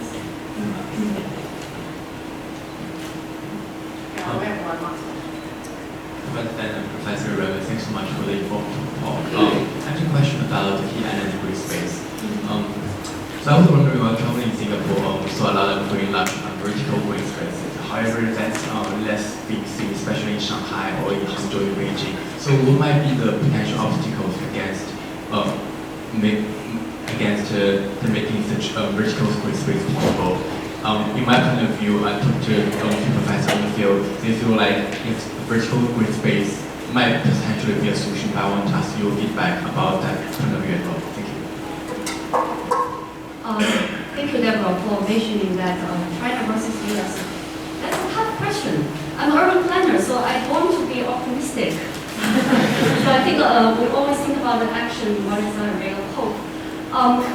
As I mentioned, there's a balance of, one is bottom up, the other is in the top-down census. We know like Google is still not available in China, and Facebook also not available. So there's it's not so totally democratic to criticize the internet space in China. However, there's still you can say it's indirect effect, even though there's a census, even though the central government want to control. However, there's a way for people to get around, and people know how to find higher more. The wall getting higher, then people get smarter. So there's a whole different way, and as the flow of people, people also are still free, kind of going out of the country, and they get more exposure to other, physically about other spaces. So I think they bring all this back, bring all this to the ordinary citizens, and there is some positive impact in terms of what our city should do. I just misstated. Actually, I'm saying I am more of this confidence that, and I'm interested in the confidence of the citizen scientist up from the bottom, even though we know these things, I think it relates to government, versus the impasse that I see in the U.S. So I'm thinking about the U.S. The U.S. Oh, okay. Seriously. So I think the one advantage is, as I can show also in the slides, that the Chinese government, no matter its sort of intention, they're interested in increasing green space, such as Shanghai's case, either for capital accumulation to attract investment, or for some other harmony society to build a good image of the city and to follow the central leaders advocate for building beautiful China. No matter what, the end result outcome is they pushing towards that direction. So I guess this is called authoritarian efficiency in a sense. But how that's going to be in long term could be sort of more towards the balance of bottom up and top down. I think it will be a difficult process, but however still some kind of hope. Yeah, and then in U.S. situation, I want to comment on this. Anyway, and then in terms of the other student, your question about vertical green space, I didn't quite get your last sentence, but my understanding is green space has been implemented in some of the Chinese cities. For instance, in Shanghai, even for some city highways, they actually build vertical green spaces. And there's also green roof, and Yu can tell you about green roofs quite a lot. So I would say anything that kind of can stimulate people's imagination. China is also an active player in that area, and so I wouldn't see it will be relegated in the scale. Thank you very much. Thank you.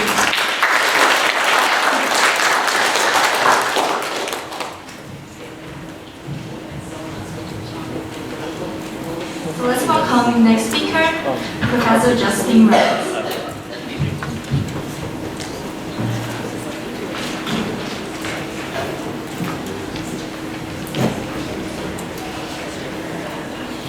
Well, it's been such a wonderful morning. I have my requisite, I think it's slide 6, China's urbanization experience summarized with an urban population growth curve and a built area curve. I thought to myself, it's wonderful to be in a place where everybody has one of those slides. And in fact, to be able to reflect on the fact that they're a bit different and that there's a lot of critical thought in this room that goes far beyond my expertise for notions of urbanicity and how we think about both the phenomenon itself as well as its impacts. I am going to bring the discussion in my work towards health as a kind of framework, as a lens for understanding the population experience of urbanization in China.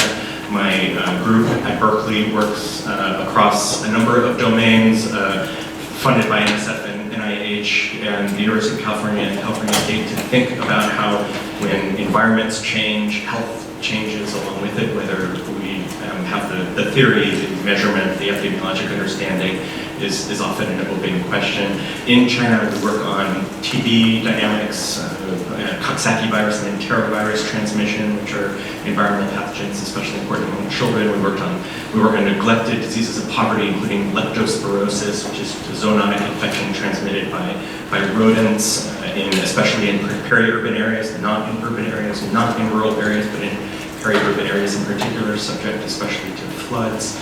We work on schistosomiasis, which I'll ask you all to pronounce after we talk, which is that snail-borne infection caused by the pathogen Schistosoma japonicum that is transmitted between people and snails, including in southern China and southwestern China. So I bring some of those experiences and close collaborations with China's Centers for Disease Control and Prevention and universities in China to bear on this question of how should we think about the changing exposures that come with China's experience as a rapidly urbanizing society at a scale that has not yet been witnessed. Some of those exposures that I'm interested in, we've heard about from Professor Fen's talk, but I'm interested also in those where population density can facilitate new ways in which there are health challenges. Think of how increasing population density can give rise to changes in traffic patterns and accidents through vehicle collisions. How changes in population density can facilitate the transmission of infectious agents that are transmitted in close quarters, especially in poor quality housing.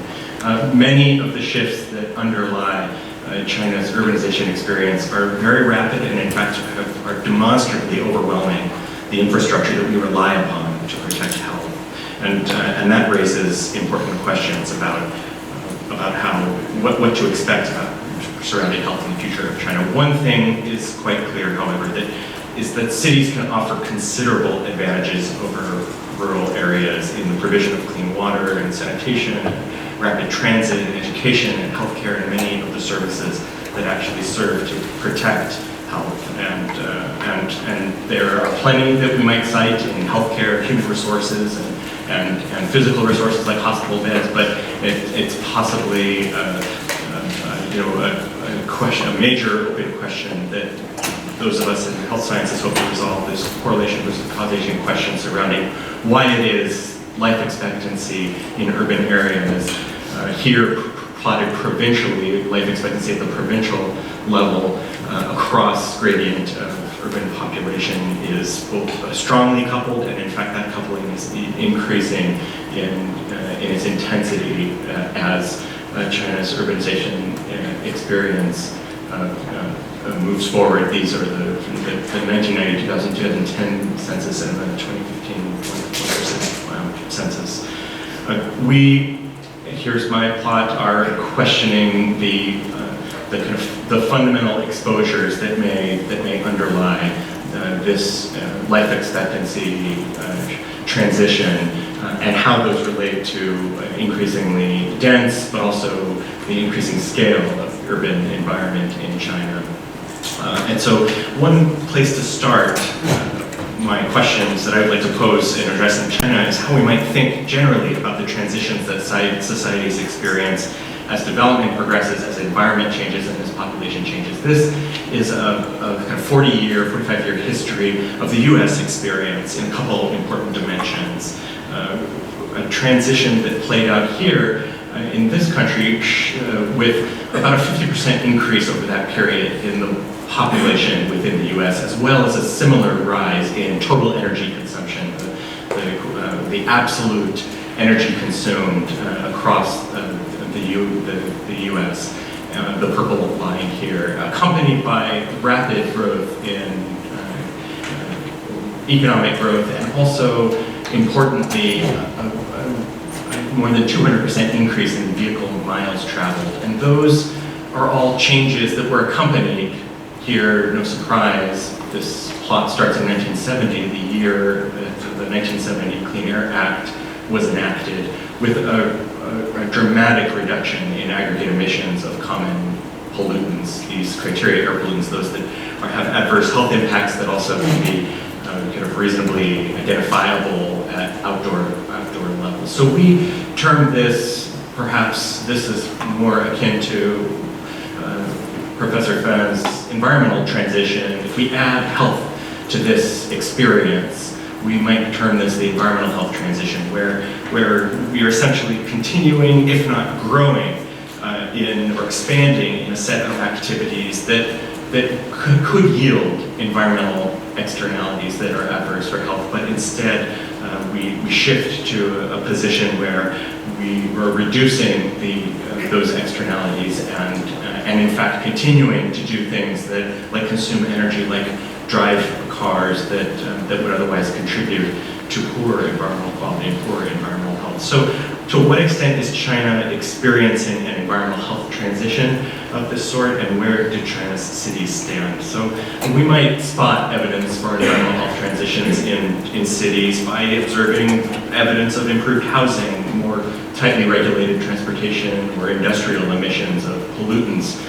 We've heard about green space, but also maybe the active transport and physical activity that comes with it, and other lifestyle changes that might come in urban environments that we might witness nutrition among them. We might transition to safer vehicles, improved regulation of traffic and vehicle movement. We might design our cities with pedestrian and cyclist behavior or use of transportation in mind.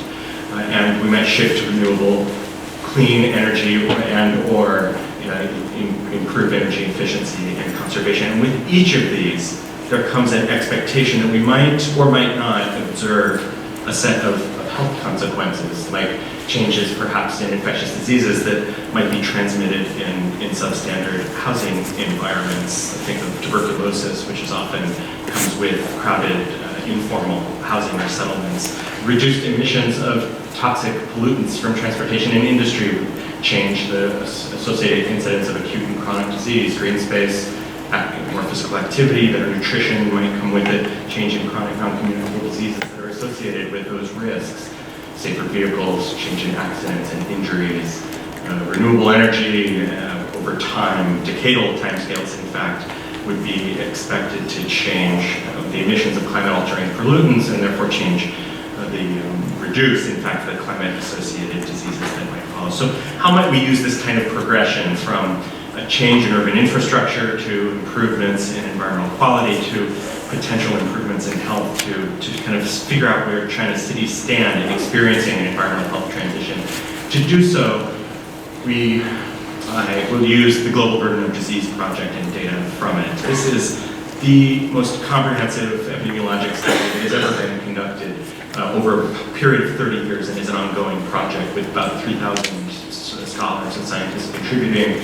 It's housed in Seattle in an institute that's affiliated with the University of Washington, and it tracks mortality and morbidity from major diseases, injuries, and stemming from exposure to particular risk factors across populations at global, national, and regional levels.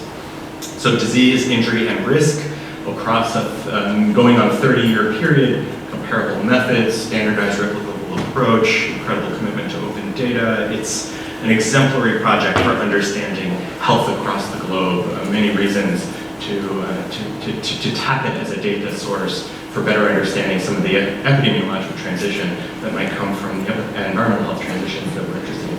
It estimates mortality, so premature death, from a set of more than 260 specific causes, as well as incidence and prevalence of diseases and injuries that cause death.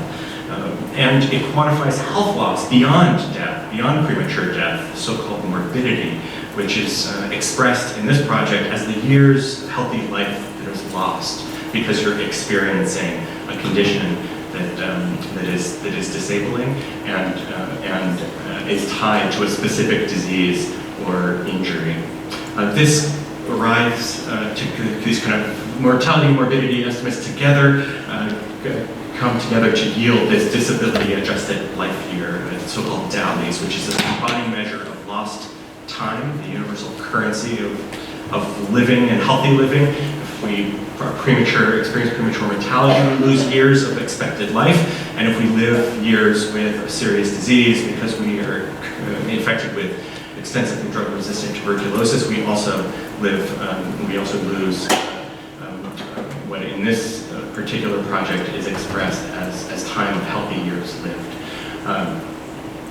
Updated annually, and much of what I'll tap here in my presentation is what the most recent 2017, although this goes back a couple of years before that. So important to start is the Global Burden of Disease Project reminds us this is global estimated deaths only, so no morbidity here, by major risk factor in 2015. It reminds us that many of the exposures, the risks that we think of in the urban environment, like pollution, like road accidents, like certain infections that are transmitted in dense environments with crowded living conditions or poor substandard housing, are major sources of global mortality.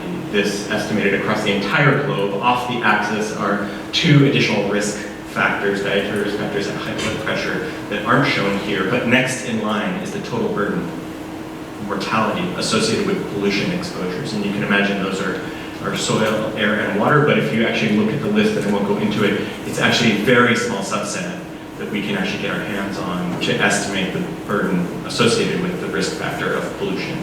That, by the way, limited by our understanding of where those pollutants are. So soil pollutants and heavy metals is limited only to lead and mercury, because we can get a handle on lead and mercury exposures both in the workplace and lead acid, lead battery recycling operations, for instance, and mercury in certain mining and certain watershed environments that are relied upon for drinking water. So major important gaps, but the extent to which we can establish these as important risk factors. These aren't causes of death.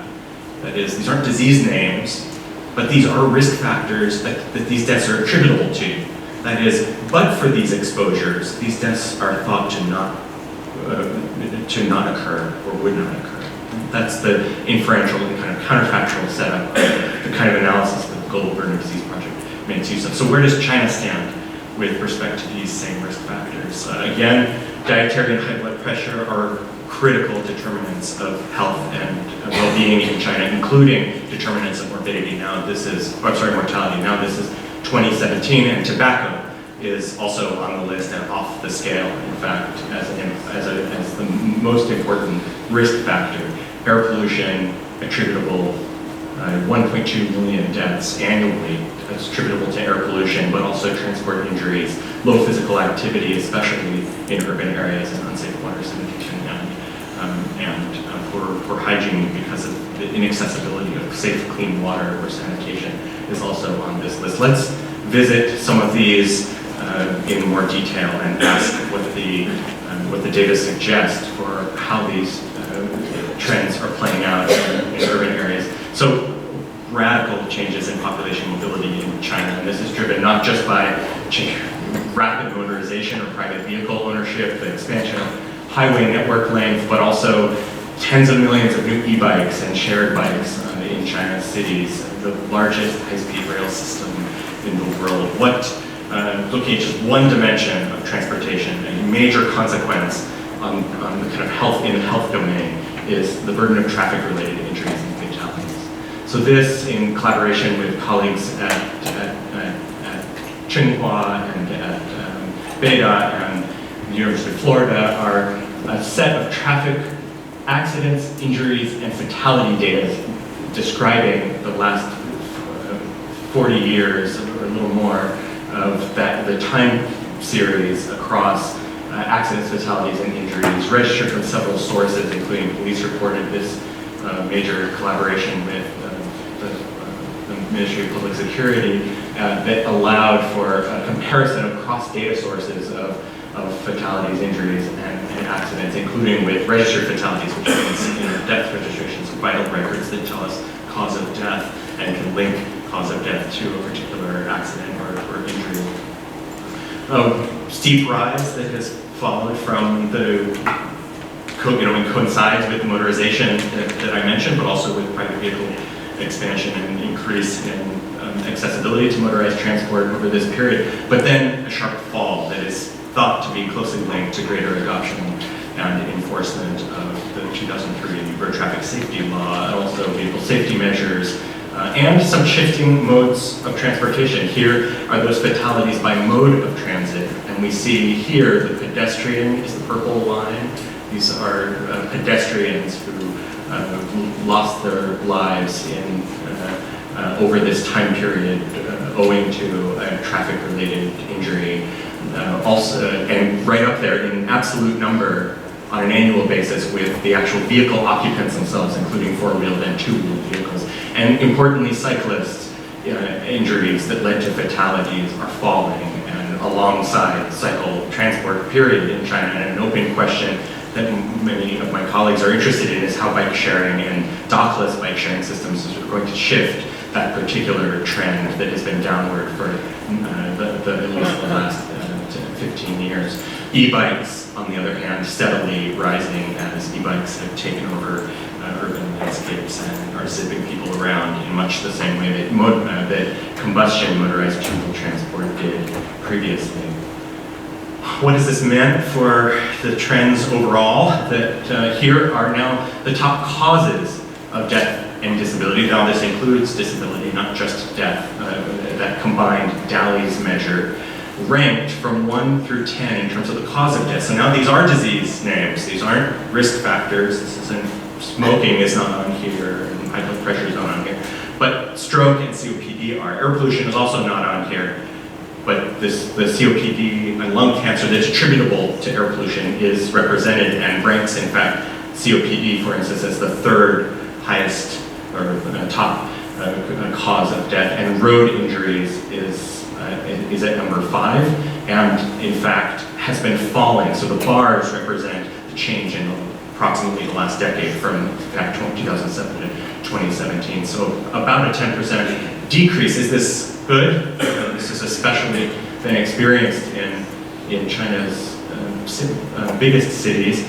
Well, this is one way to evaluate whether that's good progress or not. Here, these colleagues at China Centers for Disease Control and Prevention look at the global burden of age, standardized disability-adjusted life years. So these are the morbidity and mortality associated with injuries. The black line is the global, and how that global burden shifts across an axis of social development, the so-called SDI. This is a development indicator.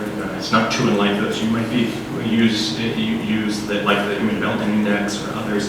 It's a composite indicator based on things like income and social status and education and equity between men and women and fertility and reproductive health decision making and so on. And as the Social Development Index shifts towards greater social development, we see the commensurate decline in the black line of all of the 195 nations experienced with injuries within the Global Burden Disease Project. And then over that black line, we see China's provinces mapped as their progression with Social Development Index over the last 30 years, since 1990. And what we see is that compared to the expected pattern of injury Dalley's rates, the loss of healthy life associated with injuries, either morbidity or mortality, with socioeconomic development, we see that China's provinces are exceeding that pace. It doesn't necessarily mean that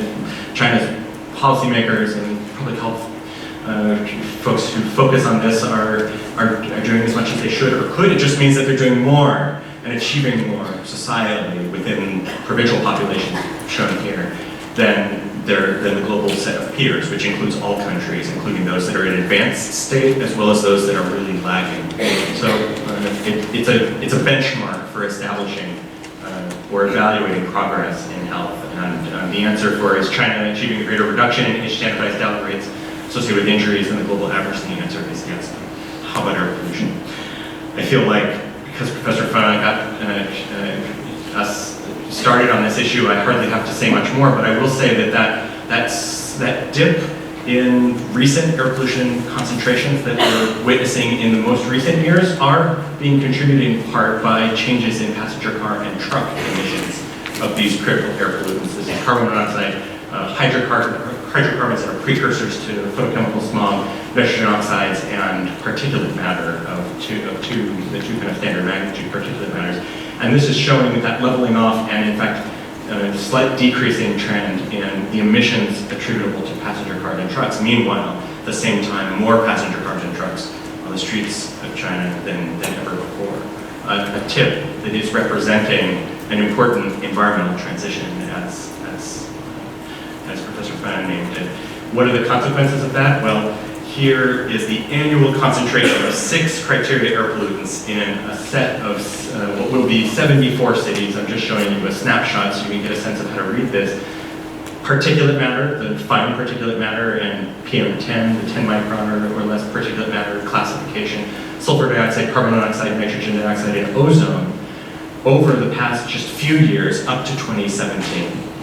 And how those concentrations have fallen slightly over that period. So the dark reds, higher concentrations are giving way to light reds or pinks over these last few years. And if we look at all 74 cities included in this study by colleagues at Peilei, we see a kind of average annual criteria pollutant trend towards greater compliance with, in the graph on the right, Chinese ambient air quality standards, the so-called grade 2 standards that act on these air pollutants with adverse effects on health. So we see a kind of tipping in recent years of the concentration of air pollutants in major metropolitan areas in China. And in fact, these 74 cities constitute approximately 500 million residents and were selected for their geographic distribution across the country for certain population characteristics, certainly for the availability of measurements and so on. What does this mean for health?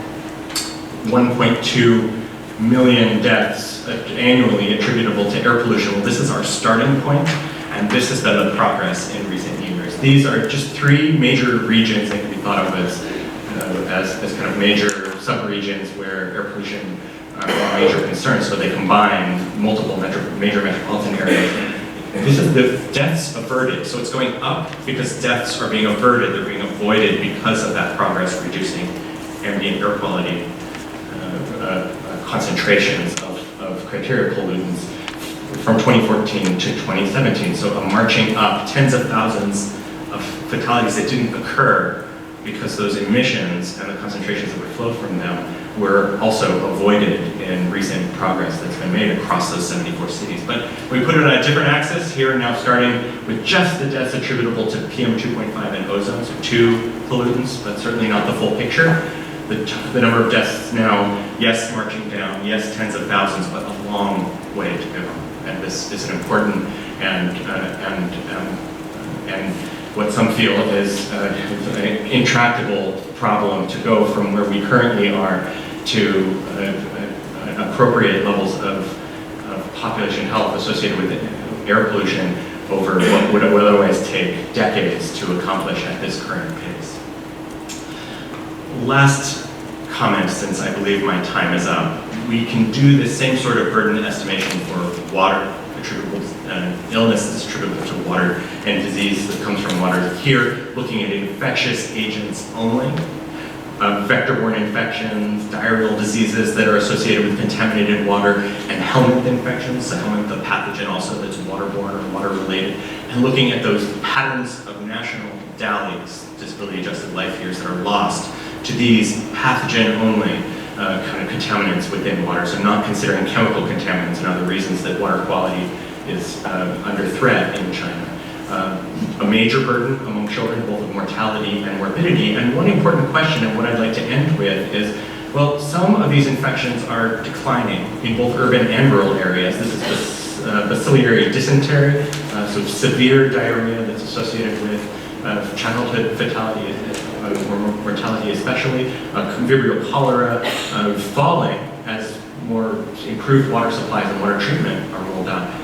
Dengue, a water-related vector-borne infection transmitted by a mosquito in urban centers, especially in cities in southern China like Shanghai, also in Guangzhou and elsewhere, on a steep upward trajectory. So what does the future hold when we do the burden estimation for what's next for this class of infectious agents? We need to bring in a climate analysis. And I'll leave you just with one result from an analysis that projects that burden into the future. And it does so assuming that China has a set of policy options with respect to its water system to maintain the current level of access to clean water and improve sanitation. Those meet specific technical definitions that the Ministry of Environment makes use of. To a linear increase, which is pretty ambitious, or an exponential investment, if you will, in development of water infrastructure in China. And if we look at these policy options and project future health, and we overlay climate change's influence on these diseases, these are pathogens in the environment, they're strongly susceptible to changes in the ambient environment, including amplification from warmer conditions for reasons I'd love to talk about, but I won't go into. What do we see?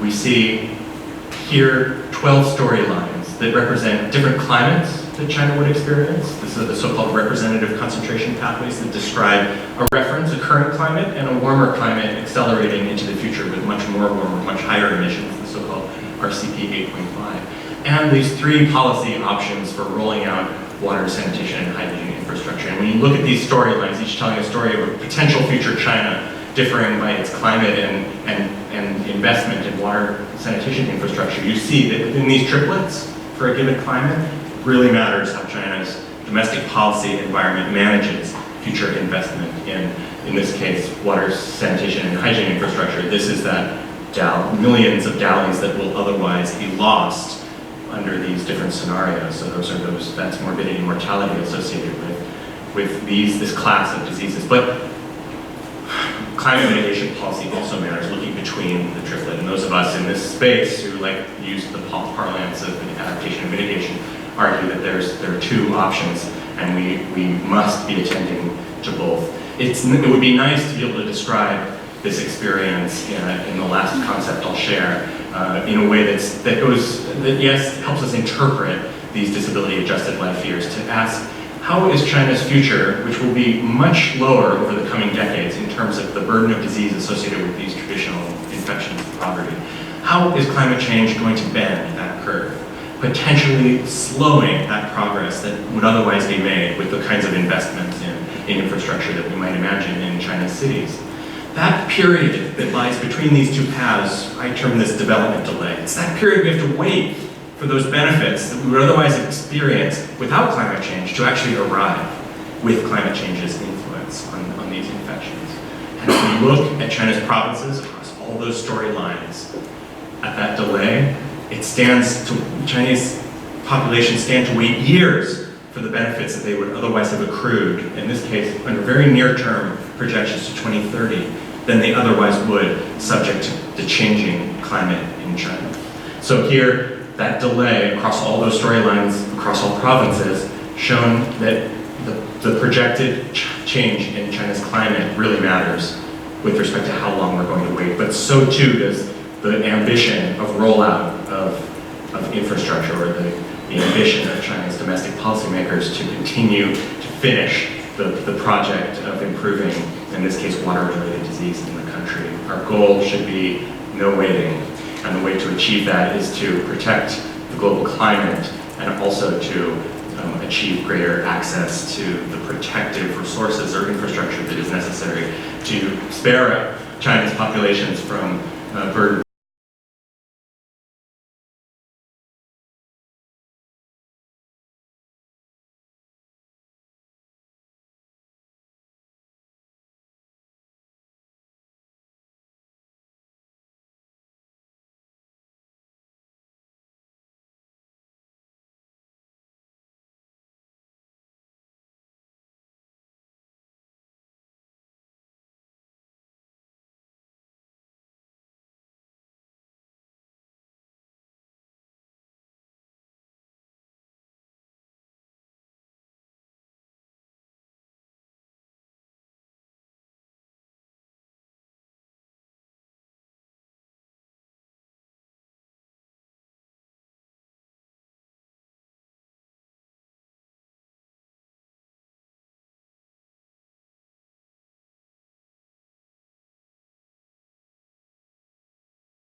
dynamic. It tends to increase the risks for those with fewer resources, those with few options but to break rules in the search for livelihoods, for example, with people without hukou and so on, and those discriminated against in general. Algorithms, it's been demonstrated in a number of recent studies, tend to encode the prejudices of the powerful.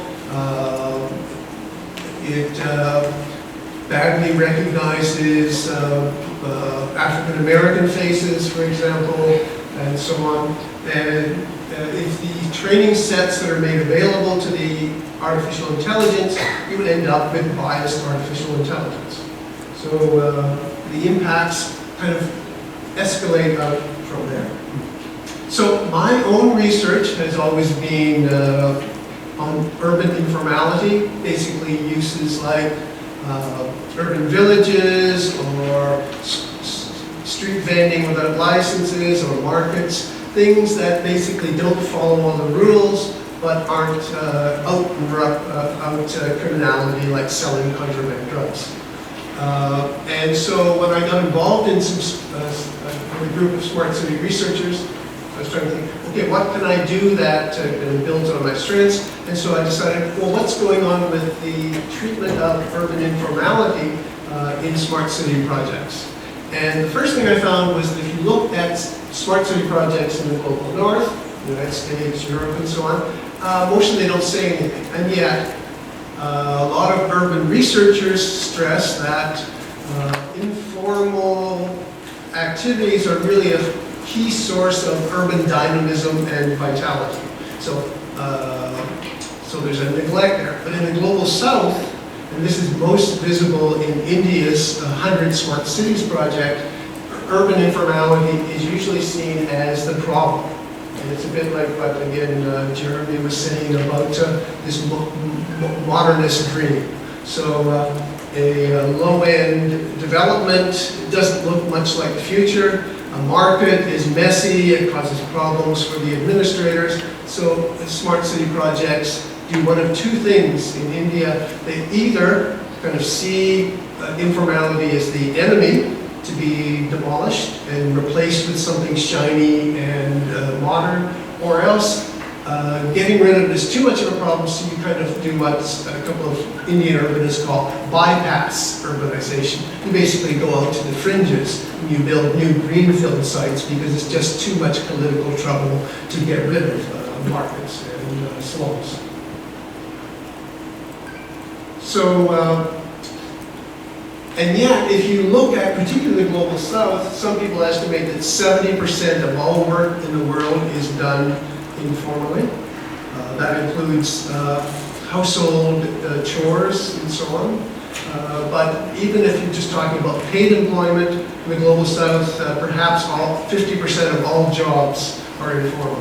And most of the research by people who work on informality show that essentially informal activities respond to the needs, the livelihood and other needs of disadvantaged and marginalized people who have no choice but to break the rules to make ends meet and to solve the problem. So it's basically a solution much more than a problem from their perspective. And so that if this is so central to the livelihoods of large populations, African rural population perhaps relies substantially on informal activities, either to get cheaper housing, cheaper food, or to make a living, then if you disadvantage or eradicate informality, does that really make a city smarter, or is it just actually makes it difficult for the majority of the population? I would say so far with the lack of thinking about informality in smart city plans, it probably makes things worse. Where does China sit here? Formerly, perhaps in the global south, but if you look at the plans, they're much more like those of the global north than the global south.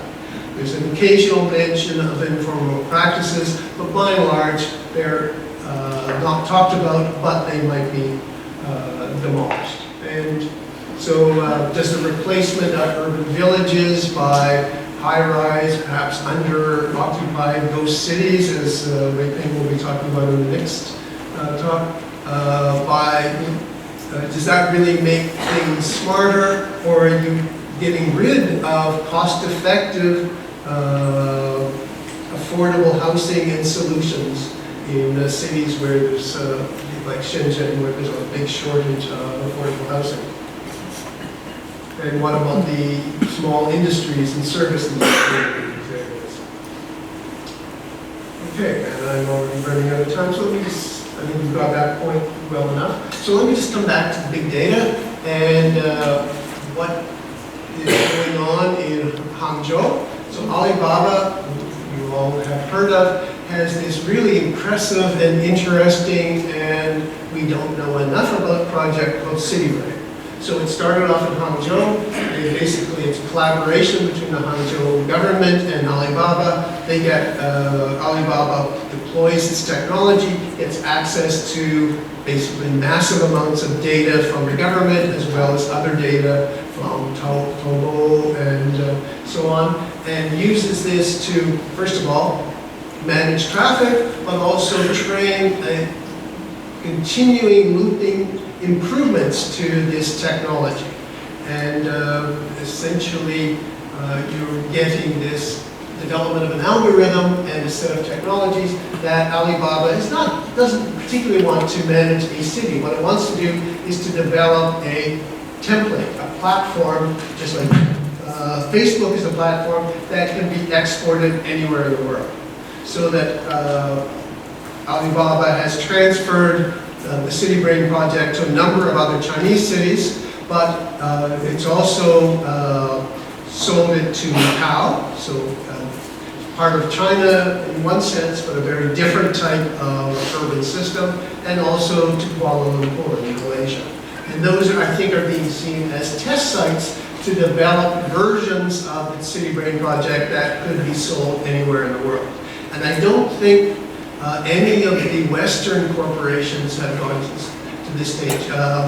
Google or Alphabet was trying to do this in Toronto with Sidewalk Labs, but the politics of that mean it hasn't gone very quickly. So I think it's a very good chance that China is going to come up with a kind of the dominant big data-based urban management system that Huawei type situations aside, may end up becoming quite dominant around the world, because I don't see the same kind of technology being moved as quickly elsewhere.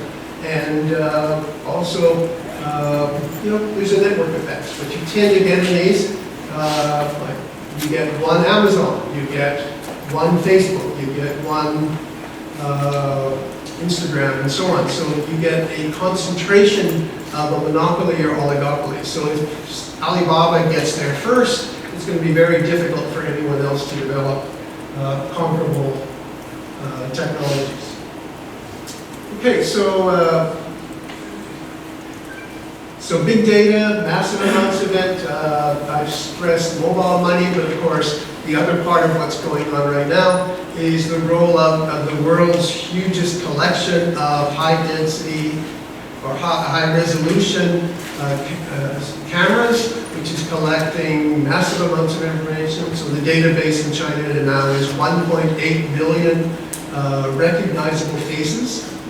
Wonder what, there's only 1.8 billion Chinese. Any of you, everybody here has passed through a Chinese airport is part of that database.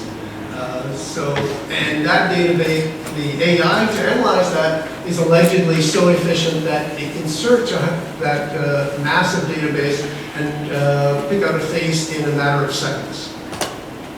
And of course, every time they do that and you upgrade the system, the whole system gets faster and faster and more effective.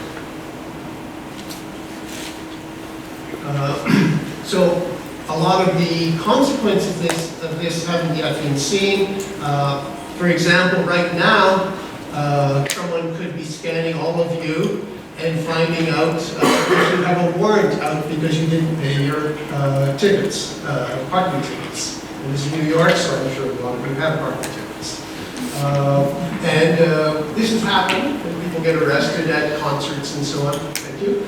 And but it's happening only on kind of an anecdotal, occasionally these cases, but potentially it could be used much more rapidly. So Shoshana Zuboff has talked about the emergence of what she calls surveillance capitalism. The whole system is based on corporations collecting information about your daily activities and without paying anything for that, and creating added value which becomes proprietary information, and essentially China is out-capitalizing the capitalist corporations on this. So as I said, provincializing smart cities shows those of us in the global north our possible futures in a reversal of the way that colonial and post-colonial cities have been seen to act. And given the powerful lock-in dependency effects of fundamental technologies like this, it's very important we start thinking about the consequences of these technologies and their implementation before the path gets too settled to reverse. Thank you.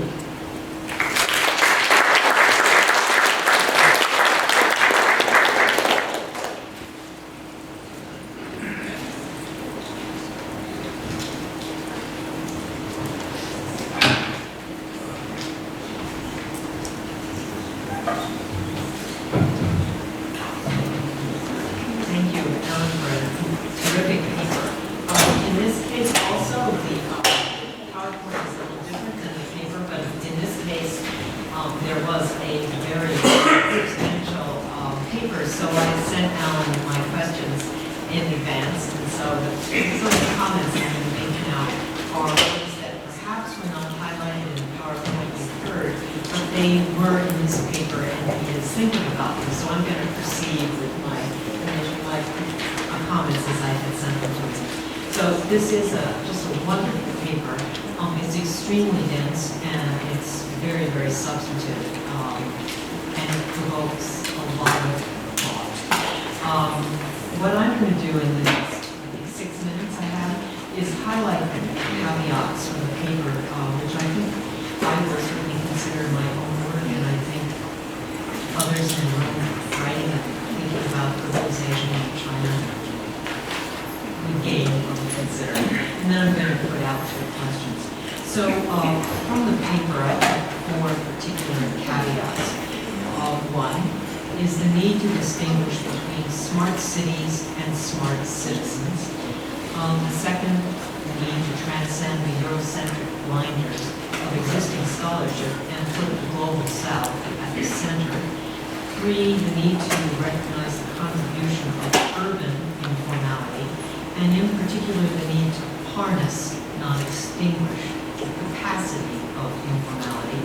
And 4, the need to place the study of smart cities in dialogue with scholarship and debates over data-based urban governance. This is important in the paper, and here when you do the PowerPoint ending on the monopoly of the Alibaba platform, which I didn't see in the paper that term, but I may have, it was too much for me.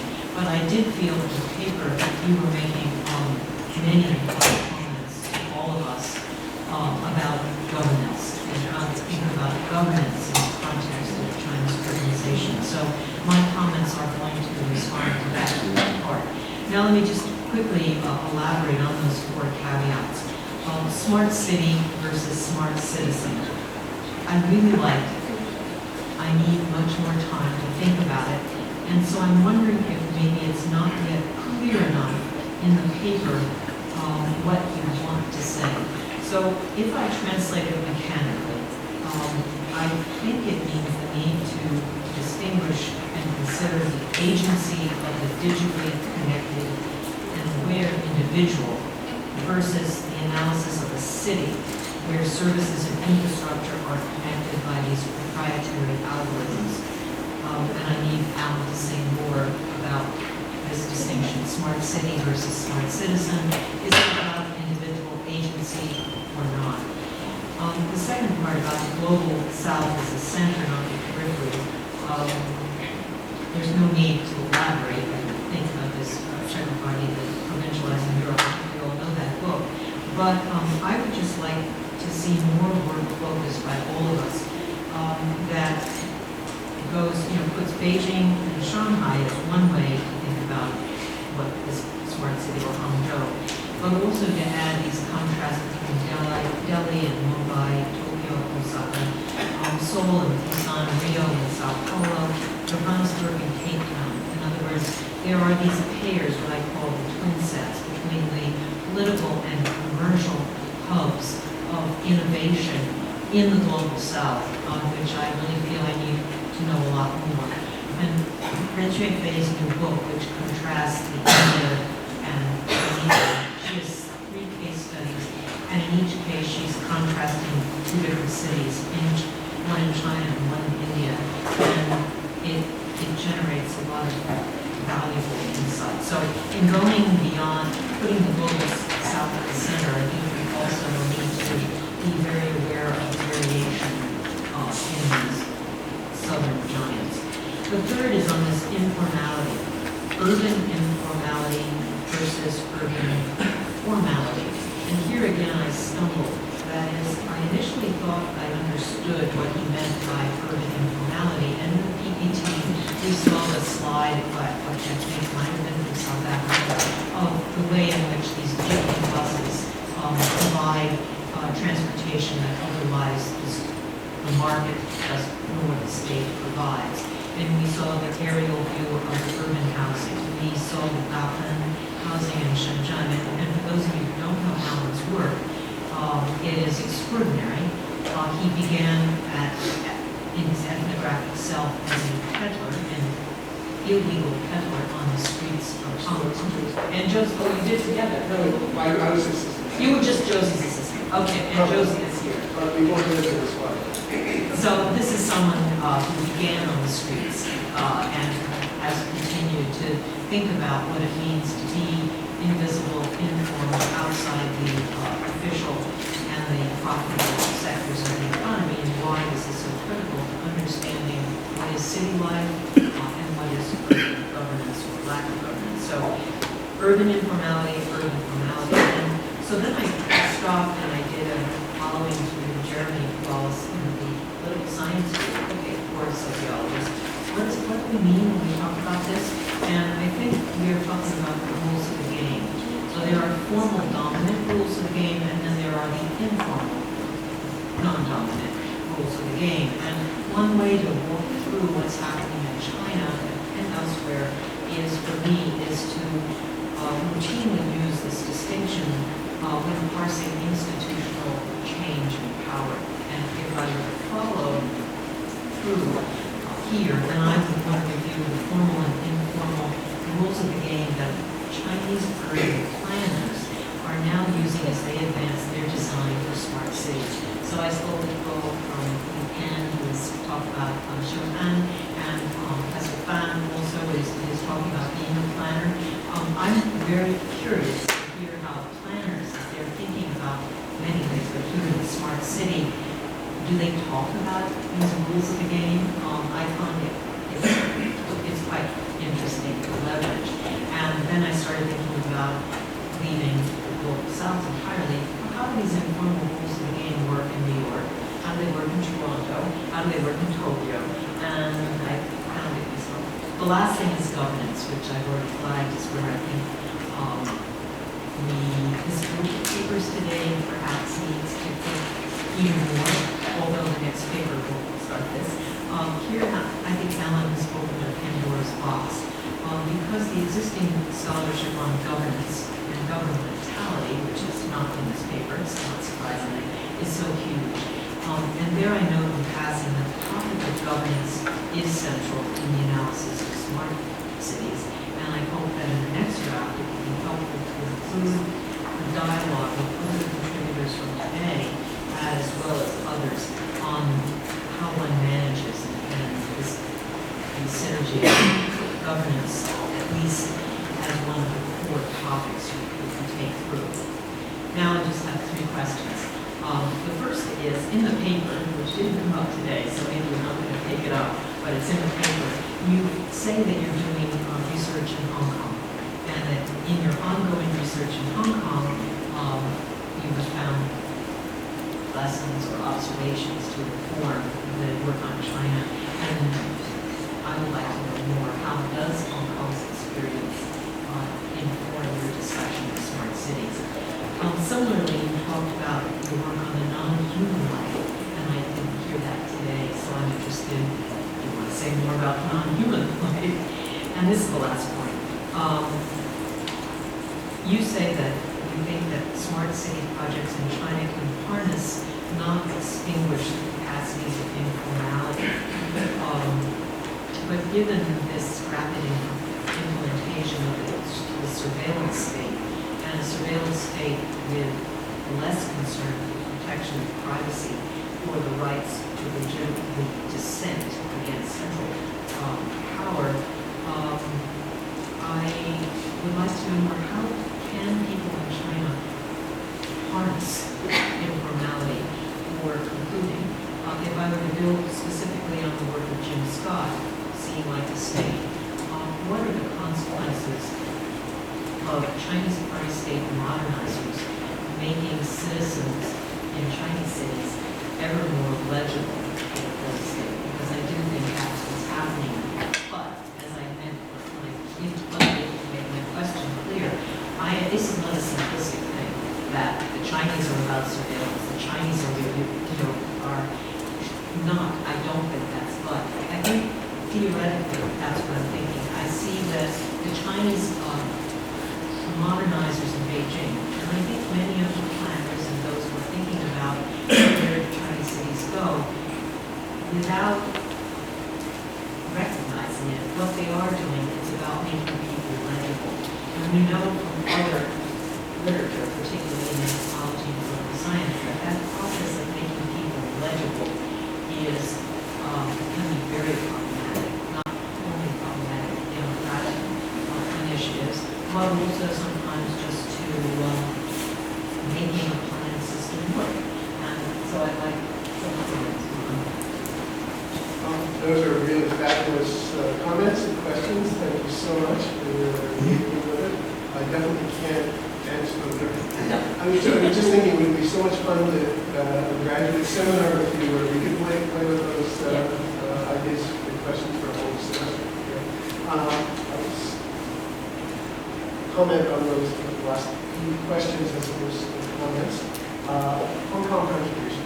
I think one of the lessons I've learned is that if Hong Kong had been a place that could have squashed squatters and just basically eradicated them all, you would be a much less effective place.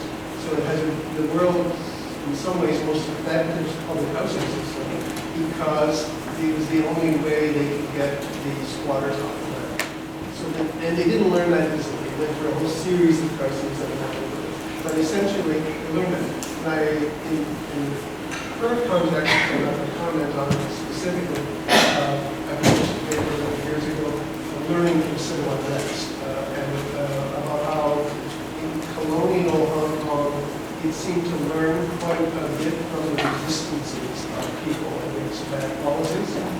And after 1997, it seems that what happened was the government stopped learning so effectively, but the protesters and social movements have continued to learn. And so there's a kind of a mismatch between learning from previous conversations and what was going on. And people like Brian Fong at Education in the Congress are talking about the ways in which, or why the Hong Kong government now doesn't learn from its mistakes. Right? Because it's blocked between, anyways, that's too much. But that's the kind of thing that leads me to it, that without the kind of resistances from informality, I think governments, if they can walk over things, they come up with less than best practices. AI is very good at emulating static Yeah. Okay, and governance, social and informality. Yeah. So the tendency is to think about informality only in economic informality. But recently I've been doing more sociologists and looking at formality and informality more generally, including an organized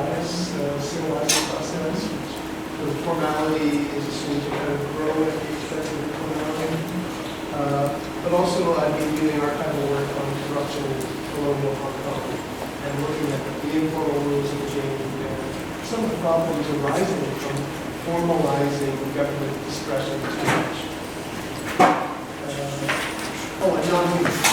I think I wanted to say something nice about the last session because first of all, I think that Justin and Peilei showing really good reasons why actually big data use is good. If we want to manage our environment better, we need that. We use that data.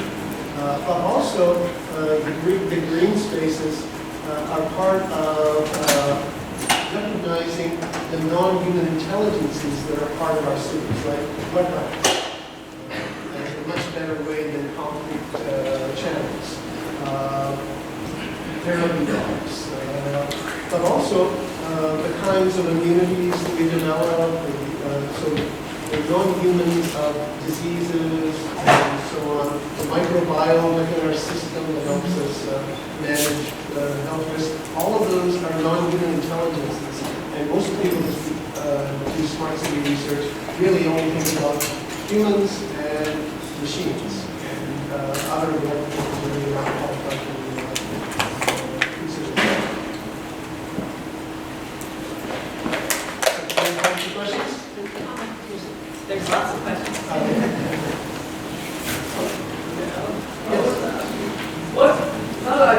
What kind of social movement would you like to see that might resolve some of these problems, either themselves as providing certain political institutions? I've treated, for examples, like having the city government security cover and something like the World Social Forum as possible examples as well.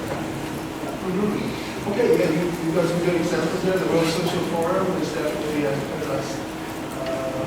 quite effective ways of trying to shift the agenda. Obviously, some of the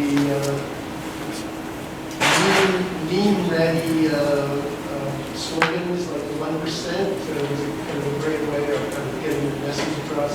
Unfortunately, we have populations and media that are attention deficit disordered, and so I think there needs to be a kind of social movements that can engage in dialogue and think deeply about things, but then translate it into bullet points. Thank you. Sure. Thank you very much. Yeah, somebody.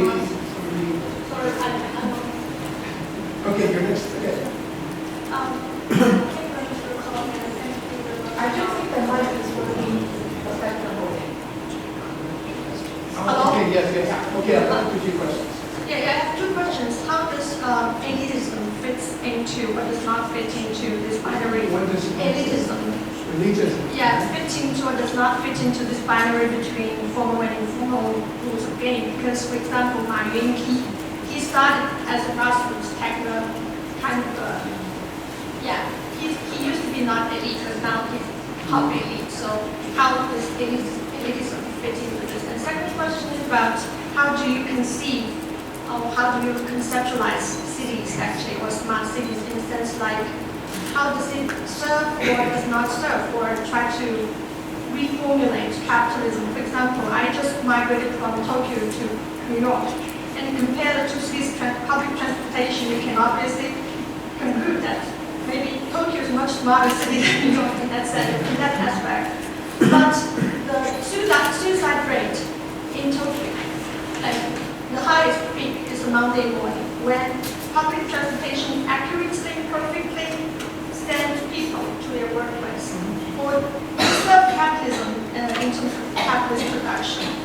So what does capitalism somehow fit or does not fit into your conceptualization of smart city or not smart city? Sorry. So I'm actually in some way echoes her question. I think I really appreciate your criticisms of some Eurocentric bias, and Zudov's book actually was all about America, not about anything about in China. So what we can see in China, some of the really leading phenomena. But I'm just so also wondering, smart city are fragmented activity, they are not unified, right? So different smart city activities might try to resolve a certain part of problems that motivate that action. So in what way that sort of a political landscape, a bureaucratic fragmentation might actually make the smart city not as sort of unified and top-down as we sometimes think they are. But I think there are also other things. So if I look at it, so if I take your Eurocentric sort of criticism one step forward, then I say, well, but these concerns, when we talk about the concerns of smart city, they are, elite control, social inequality, and privacy concerns, and then civilians' concern of state of political dissidents. And these are pretty recognizable Western concerns. I'm not saying the Chinese shouldn't concern about it, but these are prominent concerns I can apply to, if I look at the US criticism, that would be the criticism.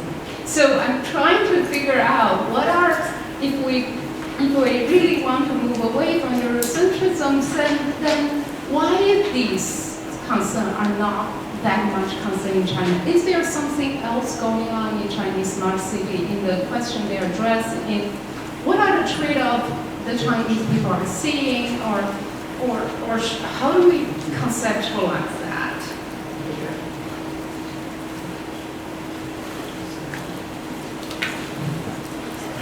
I think all this stuff is like splitting the atom.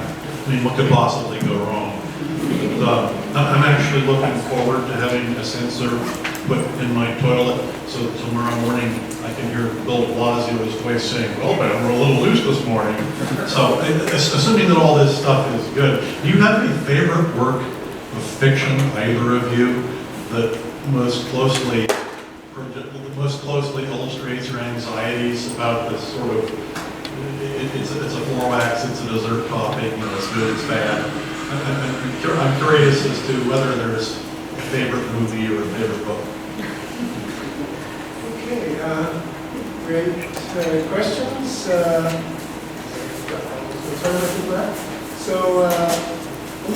I'll just mention I have a chapter in the press, and it's taken forever to get up, and the subtitle, it kind of long enough to read, is taken from.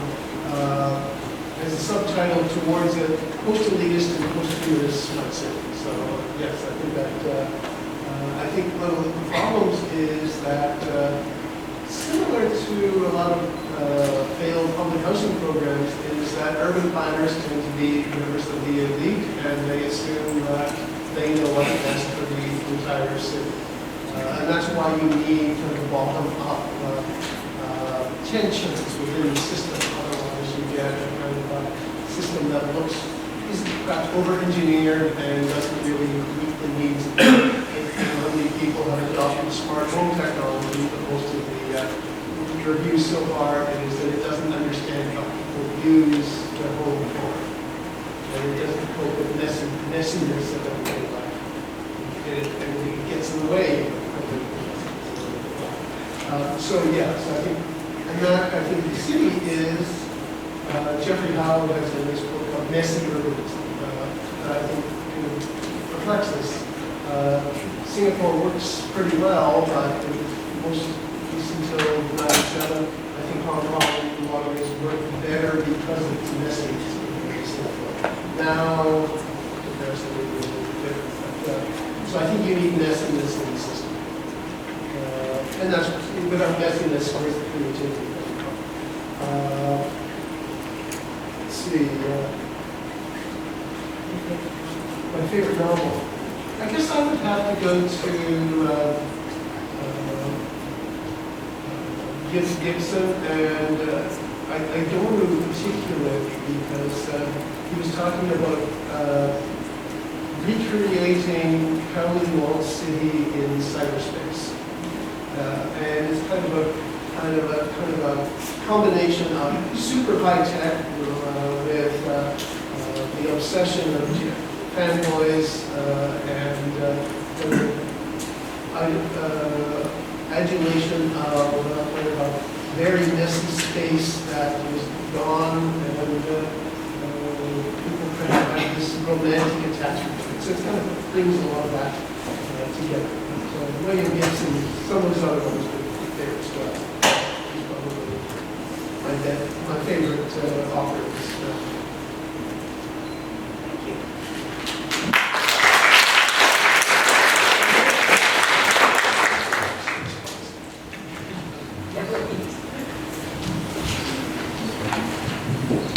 This is the Professor Wu for the paint the urban infrastructure.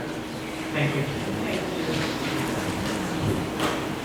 So I had the advantage of having heard our presenters talking about the pace and scope of urbanization, and then a number of other presenters talking about the actual positive impact of infrastructure on health, right? And then we're just looking at a smart city also, slightly different type of infrastructure, nonetheless infrastructure, right? So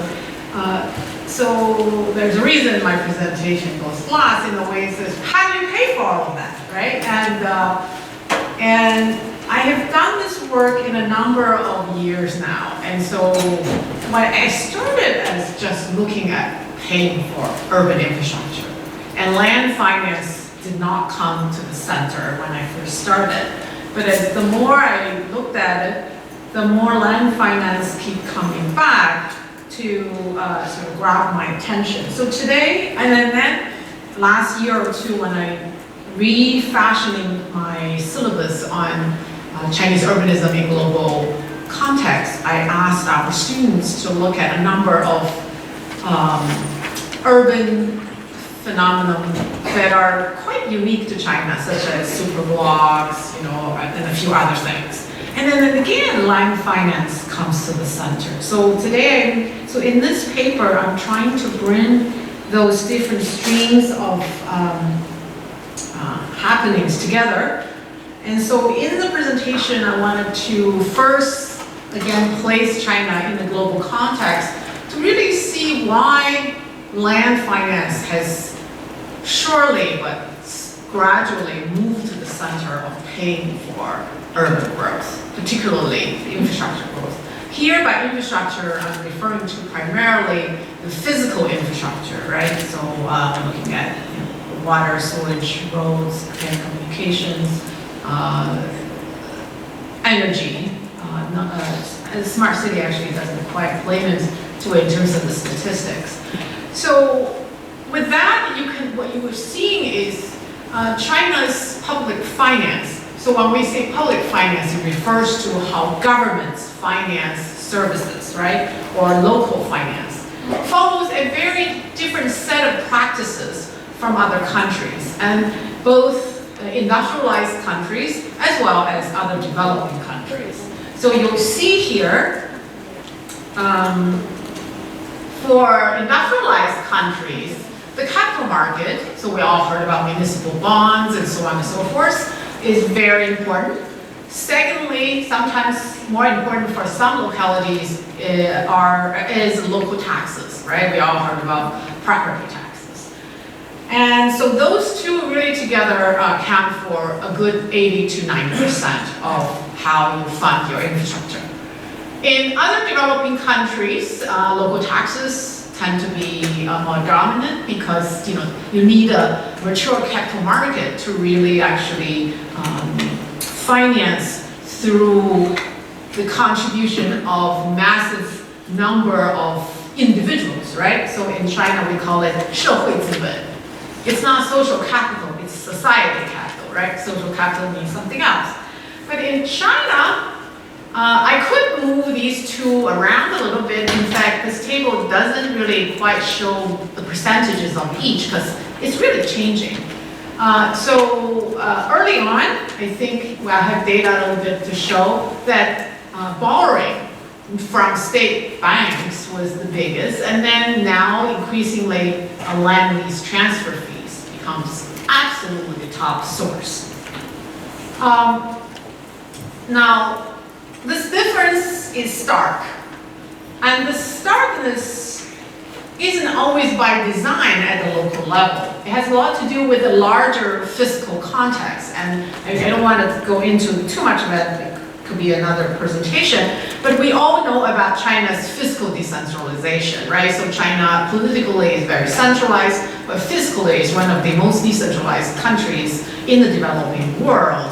That is to say, local governments have a lot of what we call the expenditure responsibility. They have to provide lots of services. Almost all services are decentralized now, and including sometimes for provincial governments in terms of social security and other social services. On the other hand, the 1994 tax reform in particular has re-centralized the collection of tax revenues. And so what you see then is this what we call 剪刀差, right? So the yellow line, this is actually not my work, it's other scholars' work. You can see the orange line is the, I think the total volume of, sorry, I don't have the unit, of revenues. Revenues are basically incomes coming to local governments. And then the blue line, oh, I'm sorry, the orange line is, oops, Jeremy, you're right. I'm making a presentation last, my brain is fried. The orange line is what we call the expenditure responsibility, all the services that I just mentioned.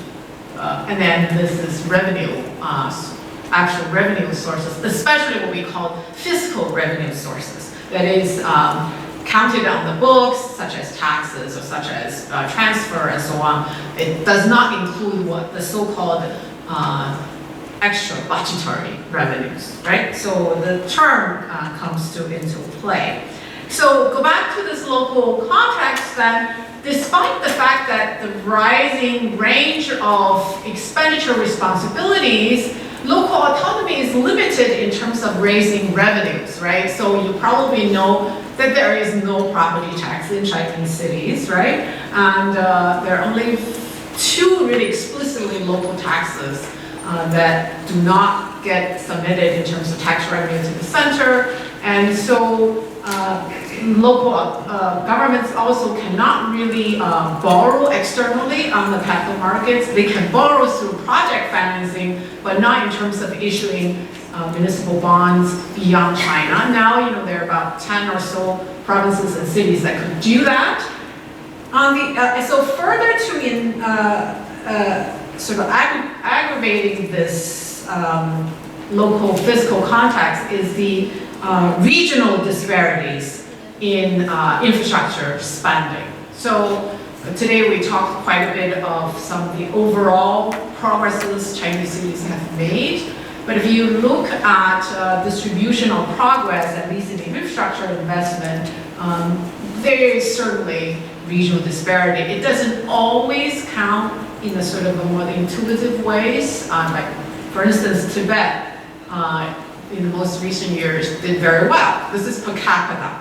Now, but Tibet didn't do very well in the beginning. So over time, there's certainly shift. In the beginning, you see more on the East Coast, because it's a black background, the lighter is more, right? So it just takes the opposite.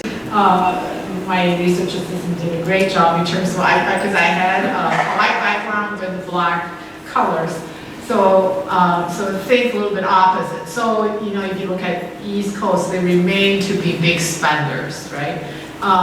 So this, you know, Debbie's, Professor Davis' point of baseline is really important. And in this work, I really try to go back as far as possible to look at the changes. So the regional disparity also is stark. So with that local fiscal context, I want you to read this graph a little bit, take a minute or so, but it's quite clear. Nationally, this is only urban, and this is national aggregate data from 90 to about 2016. Roughly every 5 years or so I have data, and not perfect data. And this also is not perfect data in terms of its They only count sort of, so after 2000s, the borrowing fell off. Borrowing, especially from other non-Chinese sources, fell off the statistics. So this does not include borrowing. This just includes physical spending and other what we call budgetary revenues. Right? These are also revenues, not expenditures. Because in China, local finance, you want to match the two, it's very, very challenging. It's a black box in between what revenue gets spent on what expenditure.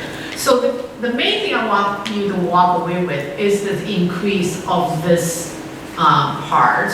It's land revenue, land transfer revenue as a percentage. So this adds up to 100%, right, every year. And then you see how quickly it has steadily, not quickly, steadily has increased to be a major part of infrastructure revenue.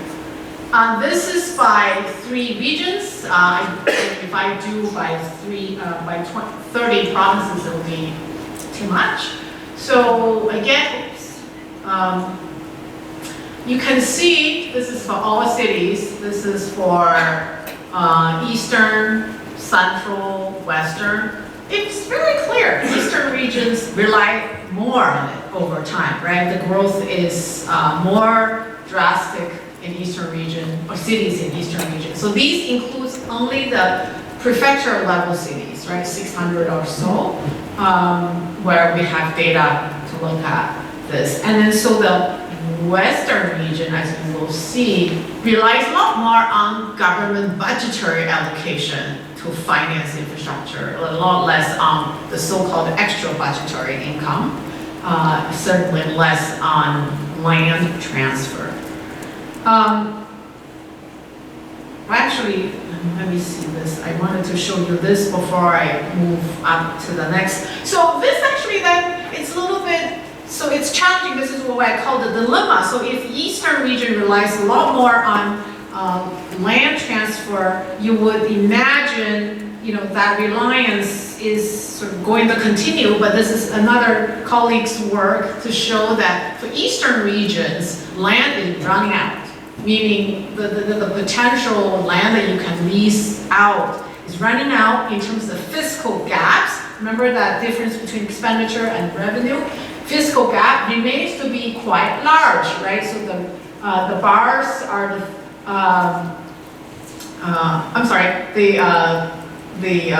the dots are the physical gap, and then land supply. So especially for these group of folks, provinces, the land supply is running out.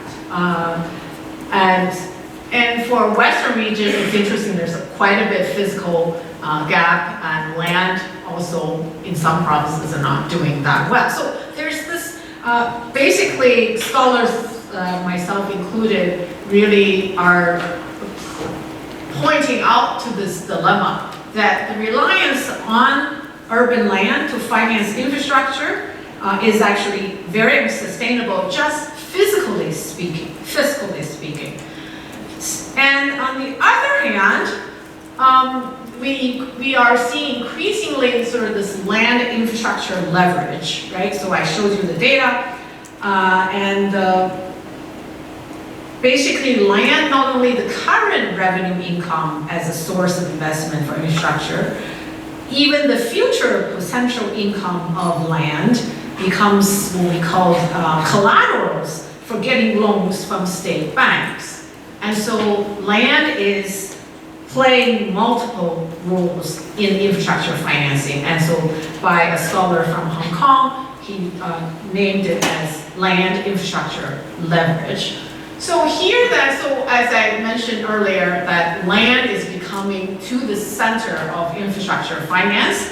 So at Lincoln Center over the summer, I proposed this way of looking at land. So land in China becomes a all-encompassing, almost conceptual container in which you can look at not only the property regime, so the way in which China has sort of separated land ownership from land use rights. So the transfer of land is only the transfer of land use rights. So China still actually has the opportunity to change that if it has the political will. Land also, a little bit later, is a significant element in the urban physical environment, and then it becomes a significant source of financing.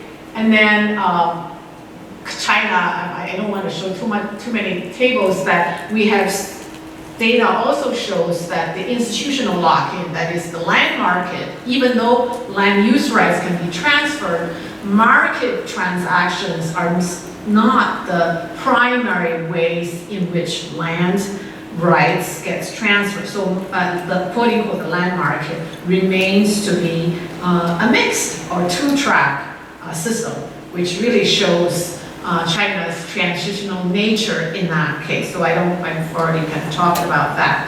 So to capture this sort of land in the center, and I wanted to also in this paper to show, so who and what organizations in local governments really play the role of using land and or leveraging land for infrastructure.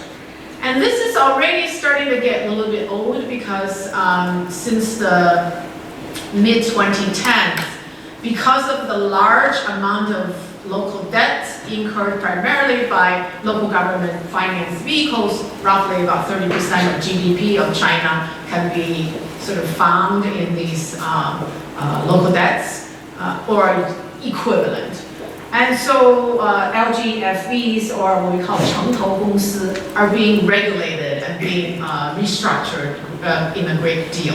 Although fiscal reform by about 2015 kind of stalled, and so there isn't really a clear picture whether China's infrastructure financing is going to go property tax or municipal bonds or these platforms. So right now we're in a sort of still impasse in a way. So many of these local government financing vehicles still exist. So here you want to really look at how both rural land and then the developers, of course urban land, right, are factored into this process of using land as a collateral, using land as a revenue source for infrastructure, and then the banks also essentially looking to these 城投公司 for their capacity to borrow, looking at land, and then the public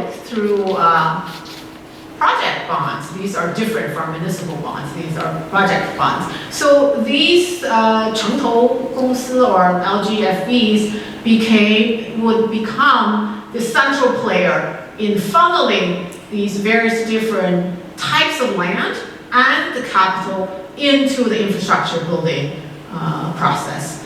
And obviously, such progress informs the local government's economic performance or development performance or growth performance. So this really is a key in terms of understanding who's at the center of this land infrastructure leverage and how they behave. So I have two quick, I looked at 3 different cities in the paper. I only included 2 cities, Beijing and Shanghai, which I know better, but really I should look at more cities. But what you're looking at here is these are quasi-public companies. They are not exactly public. They are joint partnerships. And you can see they're not only involved in infrastructure, they're involved in real estate and other financial services. And they are also sort of quite playing the role of the local governments in acquiring land. And Beijing represents one model in which multiple local government finance vehicles operate. In each different infrastructure sector, there might be 1 or 2 such organizations in play. Shanghai operates in a very different model. One major platform, Shanghai Chengtou, is the sort of the group that has a subsidiary of more than 20 that operates in different sectors. And so it involves, again, as you can see, it's a powerful types of companies. I think New York, New Jersey Port Authority might be the closest equivalent, but not nearly as powerful as Shanghai Temple. And you can see it can issue bond as project bond.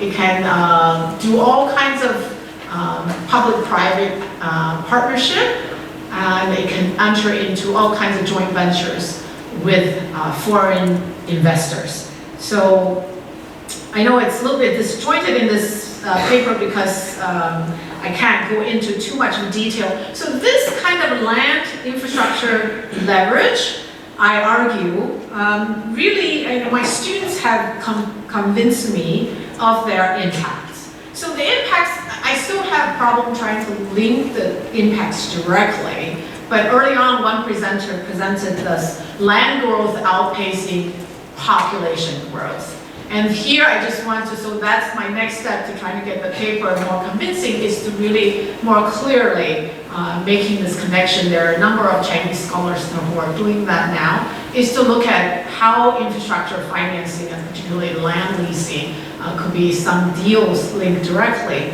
to these land growth. But this just show you that Chinese prefectural level cities, the majority of them, more than the majority of them, are seeing, we're seeing for the 10 years profiled here, more rapid land growth than population growth, very different from the rest of East Asian countries. And then the last bit of it has to do with the growth, land growth also operates in a more fragmented fashion. So yes, it's urban sprawl. Yes, it's also very Chinese, uniquely Chinese in a way of remain to be relatively high density. So when we look at urban sprawl in the US, it's much, much lower density. Urban sprawl in China tends to be a little bit more high density, but fragmented and nonetheless rendering much of the land that's kind of an inset in between less useful for agricultural uses. And so my students also been looking at super blocks. So the next step in the paper is to really try to see how these impacts can be directly traced back to land finance. So again, just like many of the presenters, the paper is not complete, and then we'll welcome comments and your questions. Thank you.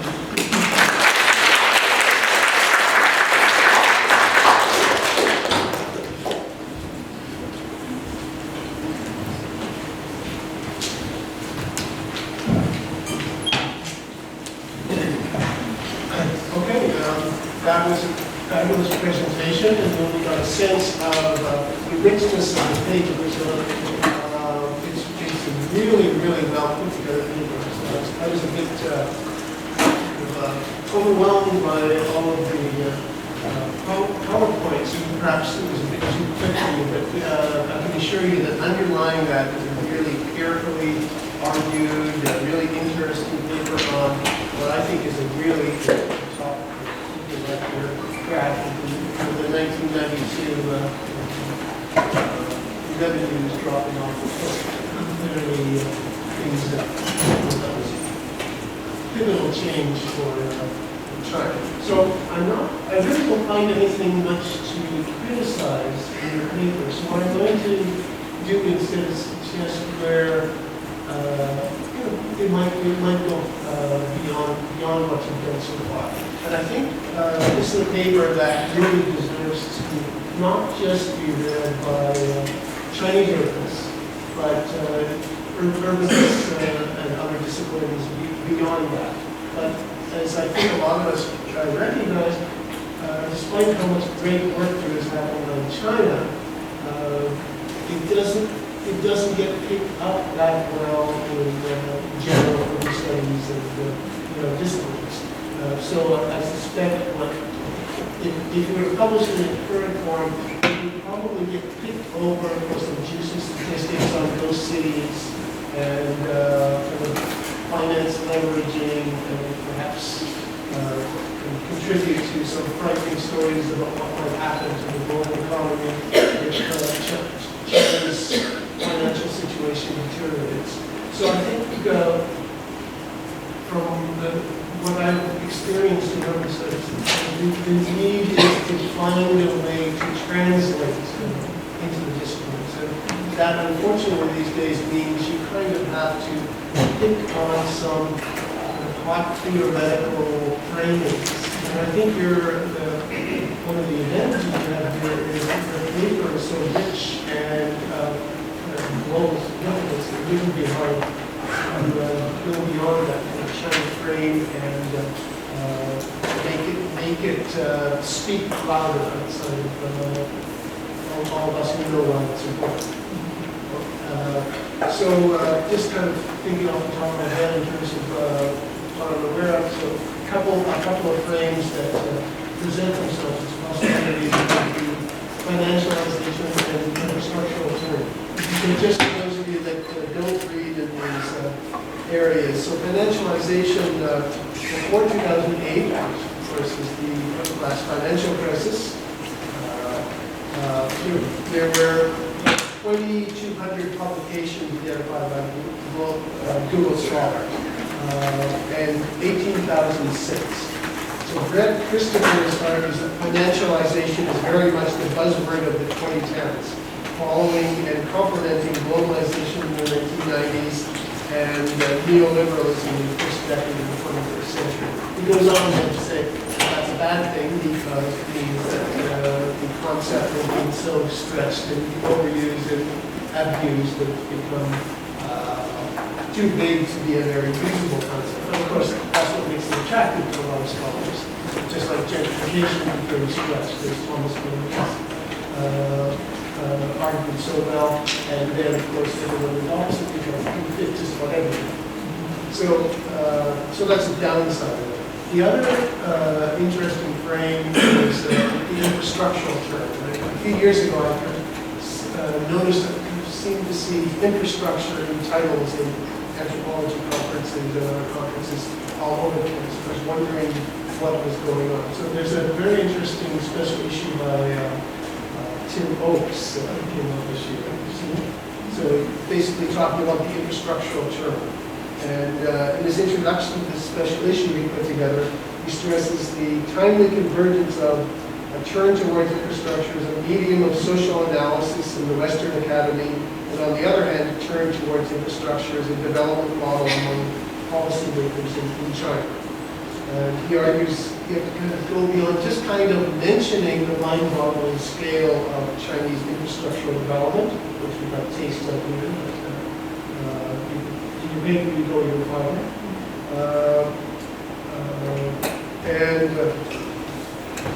And consider infrastructure in kind of a more material reality as well. What I was referring to as kind of a post-humanist take on infrastructure, not just as a human concern, but something that's the materiality and has environmental consequences. So I think there's a lot of potential. I'm going to relate, so I'm going to stretch out that. But two of those kind of give you ways to kind of engage with that and to kind of send a message that, you know, what's going on in China is really important, not just in scale, but kind of in complexity. And you've got some nice comparison, I think, in Western countries that even go a little bit farther in terms of, you know, going back to provincializing Europe, is China kind of following in the path? Is it likely, after its next crisis, to converge more with the West? Or is it somehow taking its own route, or is it perhaps showing some of the directions that the West might be taking in its own future financial crisis? And I suggest these with a little bit of trepidation because I think it's problematic in academia that in order to get attention, people working on important topics have to engage with trendy ideas. But I think my point would be, don't do it just to follow, but to really show what is missing from these ideas by leaving China out of the picture. I would totally agree with that. Thanks so much. And I appreciate especially your suggestion of the 2 or even 3 sort of theoretical threads that because and many of us who work on China struggle with this, right? You know, is China comparable to what is comparable? Is it hybrid or is it representing the emerging path? And I think I almost feel that it is also our responsibility to make that, to show that to the rest of the social sciences. So I really appreciate that. So,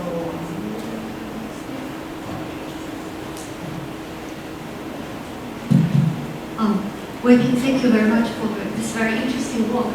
Actually, my collaborator and I, we did a piece may be interest to you. We basically look at David Harvey's sort of application of his theory, because David Harvey, in general, like the Western societies, basically urban development as a consequence of our surplus from capital accumulation from the manufacturing sector. So when you don't have enough surplus accumulated from the circuit of the manufacturing sector, then you tend to sort of looking at another way to look at profit maximization, this time, urban development as a way to channel this. And then we found in China's case, actually, China hasn't really get to past the industrialization to get to the surplus of the manufacturing sector yet. However, China started to have this massive urbanization ahead of its supposed time. And we found actually there are 2 sort of like different circuits. One is laying down the infrastructure for one type of their land, preparing for attracting investment like economic development zone for manufacturing investors. The other is like high transaction prices for residential development.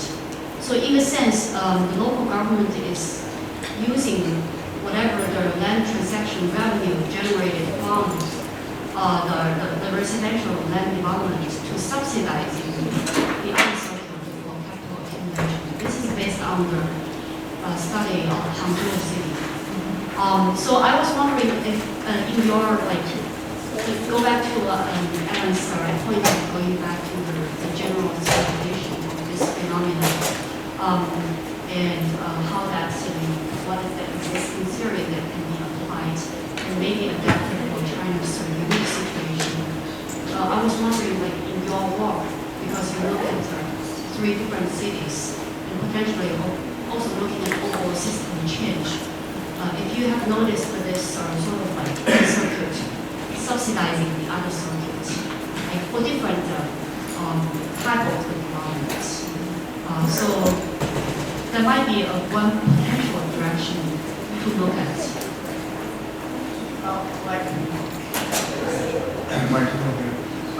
You're saying that they're running out of land to finance local expenses. But if the land isn't privately owned, then you can always expropriate the land. You can take particularly peasants or poor people, throw them off the land and sell it. And I wonder to what extent that is happening, and maybe connecting to some of the earlier presentations on Beijing fire expulsions, that land is being expropriated from maybe less well-off or peasant class people, sold, sometimes maybe not even at fair market value, sometimes not even to Chinese companies, but to foreign companies. I have seen many reports of this in the press. It's often tied with accusations of corruption, and I'm wondering how often you are seeing that. Yeah, very good work. Also very good presentation. One question, one suggestion. The question is that when you look at the value of the local government, particularly in the Western area. Large part of the revenue coming from the transport from center. Also, especially transport on infrastructure to the infrastructure. It should be large part in the expenditures of the infrastructure. Whether or not you have this part of the revenue included or not. That's the question. We suggest is that we do not talk a lot about the impact of the land finance on the infrastructure and impact on the other aspect. That is, I think the big impact is on the population growth of the cities. If you can build through the infrastructure, you will attract more people to move in. If more people move in, there will be increase with the land price in the market. That will increase the revenue of the local government from land finance. After that is some which circles sometimes.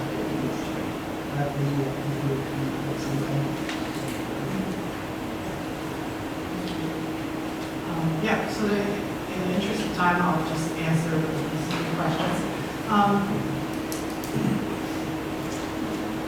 Actually, I already forgot your question.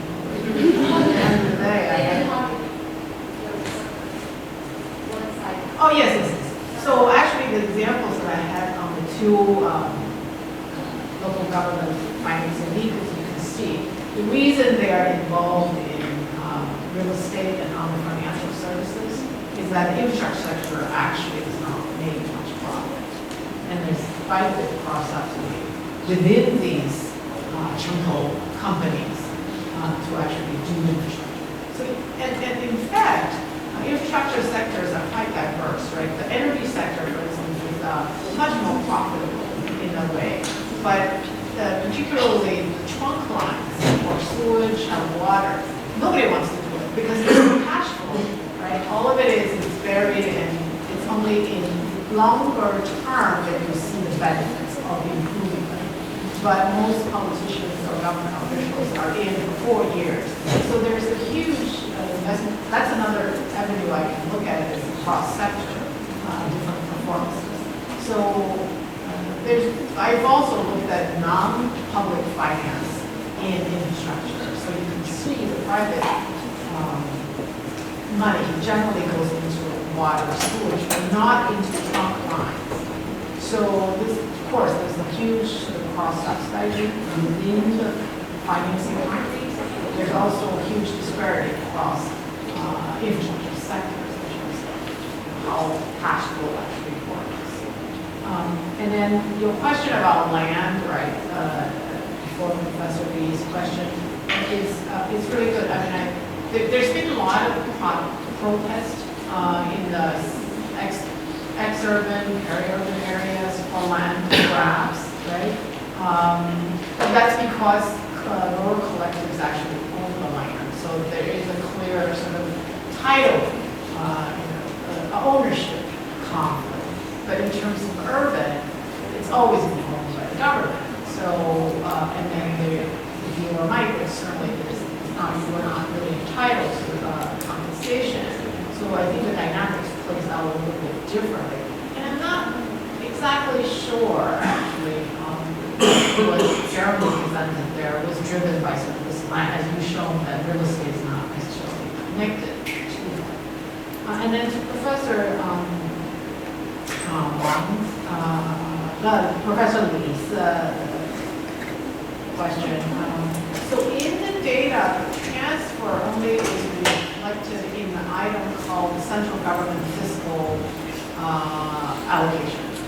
And so I don't know if it's transfer or it's just, government allocation. Because transfer actually has been more recent. So I can't quite isolate for Western regions, the transfer is actually a big element. And like revenue, revenue, but improve the two parts. Right. When you see that over, Right. is transfer. But I can't tell, so I have to find better data than just statistical data to really get to that. Yeah. And I like your suggestion about the impact of land finance on population growth. So I did a different set of work a few years ago looking at infrastructure investment and its impact on GDP growth across different cities. Obviously, there's endogeneity involved, right? You have more money than you can invest in infrastructure. But if you did a lag for the question, it does show that the more you invest in infrastructure, the more GDP growth you can see. I'm not so sure. I didn't do a population growth sort of explosion looking at that. All right. Thank you very much.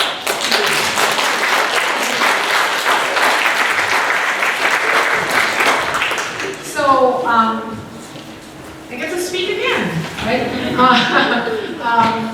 I wanted to just close out and thanking everyone, thanking all of the speakers, discussants, the student volunteers, especially the student volunteers.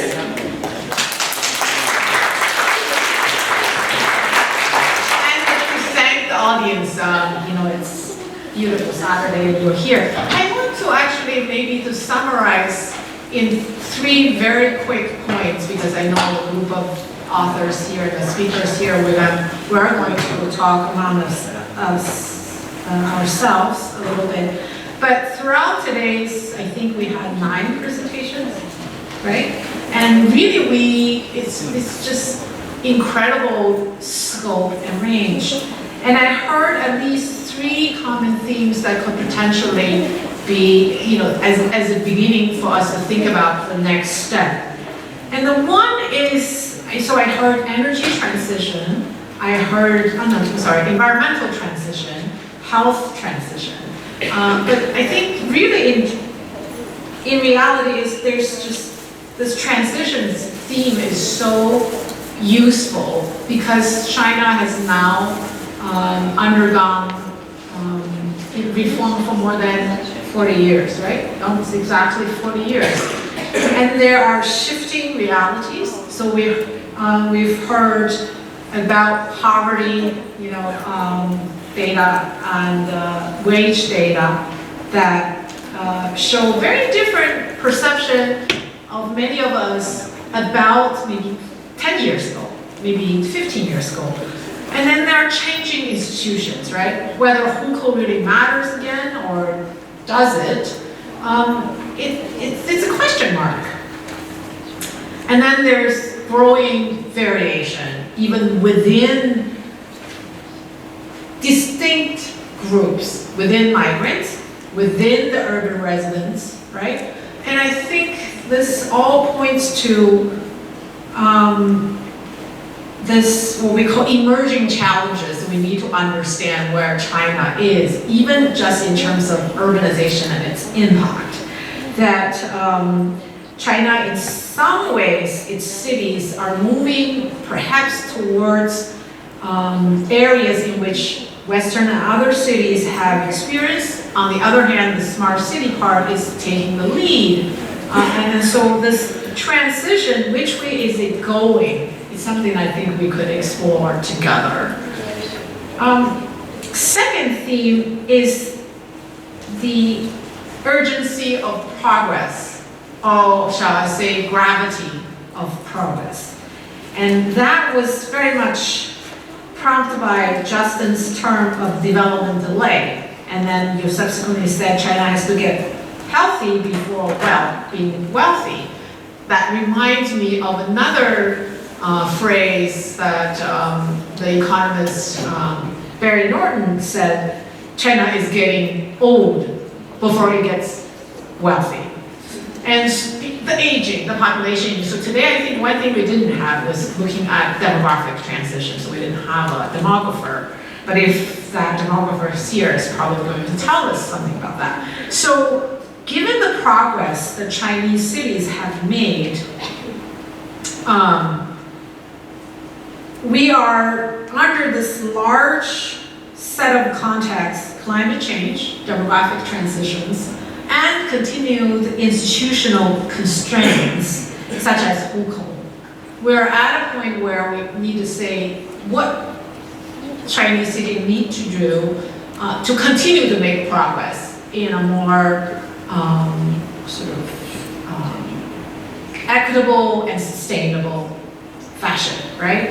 And I think, Justin's slide is very clear to say all the benefits we're going to observe probably going to be delayed, right, for whatever, 20 years or 30 years, I can't remember, it's the end of the day, right? But that's so, and then the Kuznets curve, I think Peilei was going to show it, I don't think he showed it, but really, are we going to have to wait there, right? And I just recently saw a climate change report issued by the Columbia's Center for Global Energy Policy, which actually shows a lot of huge progress by China in terms of making the energy transition. And so, what are some of the forces in play, right? And then as Professor Davis and Debbie was showing us, that this continued sort of cities come to us, but not just, so it's inevitable urbanization is going to affect more people than we imagine, right? And so the sort of the gravity of considering these